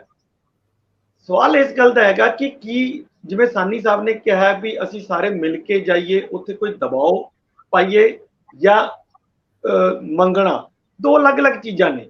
ਮੈਨੂੰ ਇਹ ਲੱਗ ਰਿਹਾ ਕਿ ਪੰਜਾਬ ਨੇ ਜਿਹੜੀ ਆਪਣੀ ਸਥਿਤੀ ਹੈ ਉਹ ਬਹੁਤ ਕਮਜ਼ੋਰ ਕਰ ਲਈ ਹੈ, ਖਾਸ ਤੌਰ ਤੇ ਉਦੋਂ ਜਦੋਂ ਅਸੀਂ ਢੇਰਾਂ ਦੇ ਢੇਰ ਅਨਾਜ ਦੇ ਲਗਾ ਰਹੇ ਹਾਂ। ਮੈਂ ਪਿਛਲੇ ਉਹਦੇ ਵਿੱਚ ਵੀ ਕਹਿ ਰਿਹਾ ਸੀ ਵੀ ਕੋਈ ਐਫਰਟ ਨਹੀਂ ਹੋ ਰਿਹਾ ਕਿ ਅਸੀਂ ਯਾਰ ਇਹ ਜਿਹੜੇ ਦੋ ਕਣਕ ਤੇ ਝੋਨਾ ਇਹਨੂੰ ਘੱਟੋ ਘੱਟ 25% ਘਟਾ ਲਈਏ ਤਾਂ ਤੁਸੀਂ ਆਰਡੀਐਫ ਛੋੜੋ, ਤੁਸੀਂ ਜੋ ਮੰਗੋਗੇ ਸਰਕਾਰ ਉਹ ਤੁਹਾਨੂੰ ਦੇਗੀ। ਆਰਡੀਐਫ ਤਾਂ ਇੱਕ ਦੂਰ ਦੀ ਗੱਲ ਹੈ। ਮੈਂ ਇਸ ਤੋਂ ਵੀ ਅੱਗੇ ਜਾ ਰਿਹਾ ਵੀ ਤੁਸੀਂ ਸਿਰਫ 25% ਘਟਾ ਦਿਓ। ਤੁਸੀਂ ਦੇਖਿਓ ਵੀ ਪ੍ਰਧਾਨ ਮੰਤਰੀ ਤਾਂ ਇੱਥੇ ਆ ਕੇ ਦੇ ਕੇ ਜਾਣਗੇ, ਕਿਉਂਕਿ ਪੂਰੇ ਕੰਟਰੀ ਦੇ ਵਿੱਚ ਹੀ ਨਹੀਂ, ਇਸ ਟਾਈਮ ਨਾਰਥ ਜਿਹੜਾ ਇਹ ਜਿਹੜੀ ਆਪਣੀਆਂ ਮਿਡਲ ਈਸਟ ਸਟੇਟਾਂ ਨੇ ਇਹਦੇ ਵਿੱਚ ਵੀ ਖਾਦਿਆਨ ਦੀ ਬਹੁਤ ਵੱਡੀ ਕਿੱਲਤ ਹੈ ਤੇ ਉਹਨੂੰ ਪੰਜਾਬ ਹੀ ਪੂਰਾ ਕਰ ਸਕਦਾ ਹੈ। ਪੰਜਾਬ ਦੇ ਉੱਤੇ ਬੜੀ ਵੱਡੀ ਟੇਕ ਹੈ, ਪਰ ਜੇ ਅਸੀਂ ਢੇਰ ਲਗਾਵਾਂਗੇ ਫਿਰ ਉਸ ਟੇਕ ਦਾ ਕੋਈ ਅਸਰ ਨਹੀਂ ਹੈ।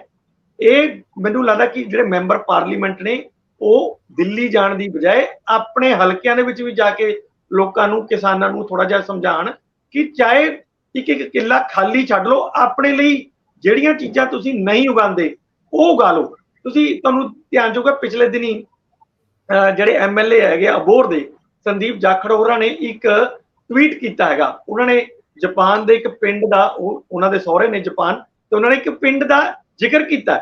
ਉਹਨਾਂ ਨੇ ਕਿਹਾ ਵੀ ਇੱਥੇ ਹਰ ਘਰ ਨੇ ਆਪਣੇ ਜੋਗੀ ਹਰ ਚੀਜ਼ ਉਗਾਉਣ ਵਾਸਤੇ ਅੱਧਾ ਅੱਧਾ ਏਕੜ, ਇੱਕ ਏਕੜ ਜਗ੍ਹਾ ਛੱਡੀ ਹੋਈ ਹੈ। ਤੇ ਇਹ ਚੀਜ਼ਾਂ ਅਸੀਂ ਨਹੀਂ ਛੱਡ ਸਕਦੇ। ਸਾਡੇ 14.5 ਲੱਖ ਕਲਟੀਵੇਟਰ ਕਿਸਾਨ ਨੇ ਤੇ 19.5 ਲੱਖ ਸਾਡੇ ਕਲਟੀਵੇਟਰਸ ਨੇ। ਜੇ ਇੱਕ ਏਕੜ ਛੱਡ ਲੈਣ ਤੇ 19.5 ਲੱਖ ਤਾਂ ਵੈਸੇ ਹੀ ਸਾਡੀ ਡਾਈਵਰਸੀਫਾਈ ਹੋ ਗਈ ਤੇ ਸਾਨੂੰ ਲੇਖਣ ਦੀ ਲੋੜ ਕੀ ਹੈ ਸੈਂਟਰ ਗਵਰਨਮੈਂਟ ਵੱਲ। ਇੰਨਾ ਕੁ ਕਰ ਲੈਣ ਤਾਂ ਮੈਂ ਤੁਹਾਨੂੰ ਯਕੀਨ ਦਵਾਨਾ ਕਿ ਪ੍ਰਧਾਨ ਮੰਤਰੀ ਇੱਥੇ ਆ ਕੇ ਪੈਸੇ ਦੇ ਕੇ ਜਾਣਗੇ। ਇਹ ਅਸੀਂ ਨਹੀਂ ਕਰ ਰਹੇ ਤੇ ਇਸ ਦਾ ਅਸੀਂ ਖਮਿਆਜਾ ਉਠਾ ਰਹੇ ਹਾਂ। ਤੀਸਰੀ ਗੱਲ ਜਿਹੜੀ ਤੁਸੀਂ ਸਕੂਲ ਐਜੂਕੇਸ਼ਨ ਦੀ ਕੀਤੀ ਹੈ, ਸਕੂਲ ਐਜੂਕੇਸ਼ਨ ਮਿਨਿਸਟਰੀ ਦੀ ਰਿਪੋਰਟ ਆਈ ਹੈ।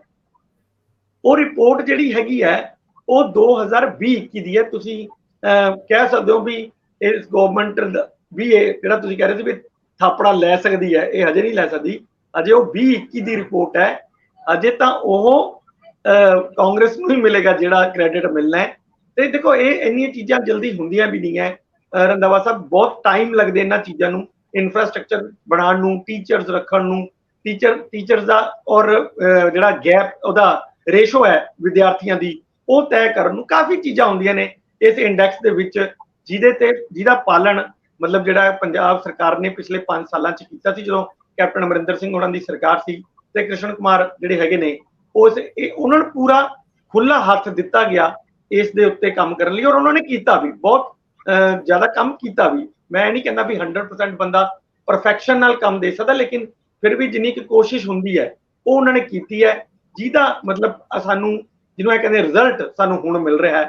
ਉਹ 2 ਵਾਰ ਲਗਾਤਾਰ ਅਸੀਂ ਹੋ ਗਿਆ। ਠੀਕ ਹੈ, ਮਤਲਬ ਪੋਲੀਟੀਕਲੀ ਇਹ ਮਤਲਬ ਬਿਆਨ ਦੇਣਾ ਕਿ ਜੀ ਇਹ ਤਾਂ ਐਵੇਂ ਸ਼ਗੂਫੇ ਨੇ, ਇਹ ਕਹਿਣਾ ਸੌਖਾ ਹੁੰਦਾ, ਲੇਕਿਨ ਜੇ ਤੁਸੀਂ ਜਾਓਗੇ ਅਗਰ ਸਕੂਲਾਂ ਦੇ ਵਿੱਚ ਤੁਹਾਨੂੰ ਨਜ਼ਰ ਆਏਗਾ ਕਿ ਬਾਕੀ ਕੰਮ ਹੋਏ ਨੇ ਉਹਨਾਂ ਸਕੂਲਾਂ ਦੇ ਵਿੱਚ ਤੇ ਉਹਦਾ ਪ੍ਰਾਈਜ਼ ਸਾਨੂੰ ਹੁਣ ਮਿਲ ਰਿਹਾ ਹੈ। ਤੇ ਮੈਨੂੰ ਲੱਗਦਾ ਕਿ ਸਰਕਾਰਾਂ ਨੂੰ ਅੱਗੇ ਵਧਣਾ ਚਾਹੀਦਾ ਵੀ ਹਾਂ ਵੀ ਪਿਛਲੀ ਸਰਕਾਰ ਨੇ ਜਿਹੜਾ ਇਹ ਕੰਮ ਕੀਤਾ ਸੀ ਅਸੀਂ ਇਹਨੂੰ ਹੋਰ ਵਧੀਆ ਕਰਾਂਗੇ। ਇਹ ਕਹਿਣ ਵਾਲੇ ਸ਼ਾਇਦ ਬਹੁਤ ਘੱਟ ਪੋਲੀਟੀਸ਼ੀਅਨ ਨੇ, ਇਸੇ ਕਰਕੇ ਉਹ ਸਿਰਫ ਪੋਲੀਟੀਸ਼ੀਅਨ ਨੇ, ਸਟੇਟਸਮੈਨ ਕਦੇ ਨਹੀਂ ਬਣ ਸਕੇ। ਜੀ ਬਿਲਕੁਲ ਭਾਸਕਰ ਸਾਹਿਬ, ਬਹੁਤ ਸੰਖੇਪ 'ਚ 1 ਮਿੰਟ ਇਸ ਤੋਂ ਵੱਧ ਨਹੀਂ। ਰੰਧਾਵਾ ਜੀ, ਪਿਛਲੀ ਵਾਰ ਅਸੀਂ ਫਸਟ ਆਏ ਸੀ ਤੇ ਸਾਨੂੰ ਸਮਝ ਨਹੀਂ ਆ ਰਿਹਾ ਸੀ ਵੀ ਭੰਗੜੇ ਪਾਈਏ ਕਿ ਕੀ ਕਰੀਏ, ਕਿਉਂਕਿ ਉਹਦਾ ਕ੍ਰੈਡਿਟ ਨਾ ਚਾਹੁੰਦੇ ਹੋਏ ਵੀ ਪਿਛਲੀ ਕਾਂਗਰਸ ਸਰਕਾਰ ਨੂੰ ਜਾ ਰਿਹਾ ਸੀ। ਐਤਕੀ ਫਿਰ ਫਸਟ ਆ ਗਏ, ਔਰ ਫਸਟ ਵੀ ਉਸ ਦਿਨ ਆਇਆ, ਫਸਟ ਆਉਣ ਦੀ ਖਬਰ ਵੀ ਉਸ ਦਿਨ ਆਈ ਹੈ ਜਦ ਸਾਡੇ ਮੁੱਖ ਮੰਤਰੀ ਦੀ ਪਹਿਲੀ ਵੈਡਿੰਗ ਐਨਵਰਸਰੀ ਸੀ। ਭੰਗੜੇ ਤੇ ਚੰਡੀਗੜ੍ਹ ਕਲੱਬ ਦੇ ਵਿੱਚ ਕੱਲ ਪੈ ਰਹੇ ਸੀਗੇ, ਪਰ ਉਹਦੇ ਵਿੱਚ ਕੋਈ ਬੋਲੀ ਫਸਟ ਆਉਣ ਦੀ ਵੀ ਲਾਈ ਗਈ, ਹਜੇ ਤੱਕ ਇਹਦੀ ਜਾਣਕਾਰੀ ਨਹੀਂ ਮਿਲੀ। ਪਰ ਹੋ ਸਕਦਾ ਹੈ ਇਸ ਮੁੱਦੇ ਦੇ ਉੱਤੇ ਭੰਗੜੇ ਆਉਣ ਵਾਲੇ ਟਾਈਮ ਵਿੱਚ ਪੈਣ, ਕਿਉਂਕਿ ਇਹ ਮੁੱਖ ਮੰਤਰੀ ਦੀ ਇਜਾਜ਼ਤ ਤੋਂ ਬਾਅਦ ਭੰਗੜੇ ਪਾਈਏ ਕਿ ਨਾ ਪਾਈਏ ਇਹ ਫੈਸਲਾ ਹੋ ਜਾਣ ਤੋਂ ਬਾਅਦ ਸ਼ਾਇਦ ਅੱਜ ਇਸ ਮੁੱਦੇ ਤੇ ਕੋਈ ਖੁਸ਼ੀ ਮਨਾਈ ਜਾ ਸਕੇ। ਅਸੀਂ ਹੁਣ ਤੱਕ ਇਹ ਖਬਰ ਲੈਣ ਤੱਕ ਕਿਸੇ ਵੀ ਨਾ ਮੰਤਰੀ, ਨਾ ਸੈਕਟਰੀ, ਨਾ ਮੁੱਖ ਮੰਤਰੀ ਕਿਸੇ ਦਾ ਟਵਿੱਟਰ ਨਹੀਂ ਦੇਖ ਸਕੇ। ਸੋ ਤੁਸੀਂ ਦੇਖ ਲਿਓ ਕਿ ਸ਼ਾਇਦ ਉਹਨਾਂ ਨੇ ਇਹਦੀ ਖੁਸ਼ੀ ਮਨਾਈ ਹੋਵੇ ਜਾਂ ਫਿਰ ਅਜੇ ਤੱਕ ਚੁੱਪਚਾਪ ਸ਼ਾਂਤ ਵਹਿੰਦੇ ਪਾਣੀਆਂ ਵਾਂਗ ਟਵਿੱਟਰ ਖਾਤੇ, ਕਿਉਂਕਿ ਉਹਨਾਂ ਨੂੰ ਵੀ ਹੁਣ ਥ੍ਰੈਡ ਤੋਂ ਮੁਸ਼ਕਲਾਂ ਬਹੁਤ ਨੇ, ਇੱਕ ਥੋੜੀਆਂ ਨੇ। ਬਹੁਤ ਮਿਹਰਬਾਨੀ, ਬਹੁਤ ਧੰਨਵਾਦ। ਧੰਨਵਾਦ ਜੀ।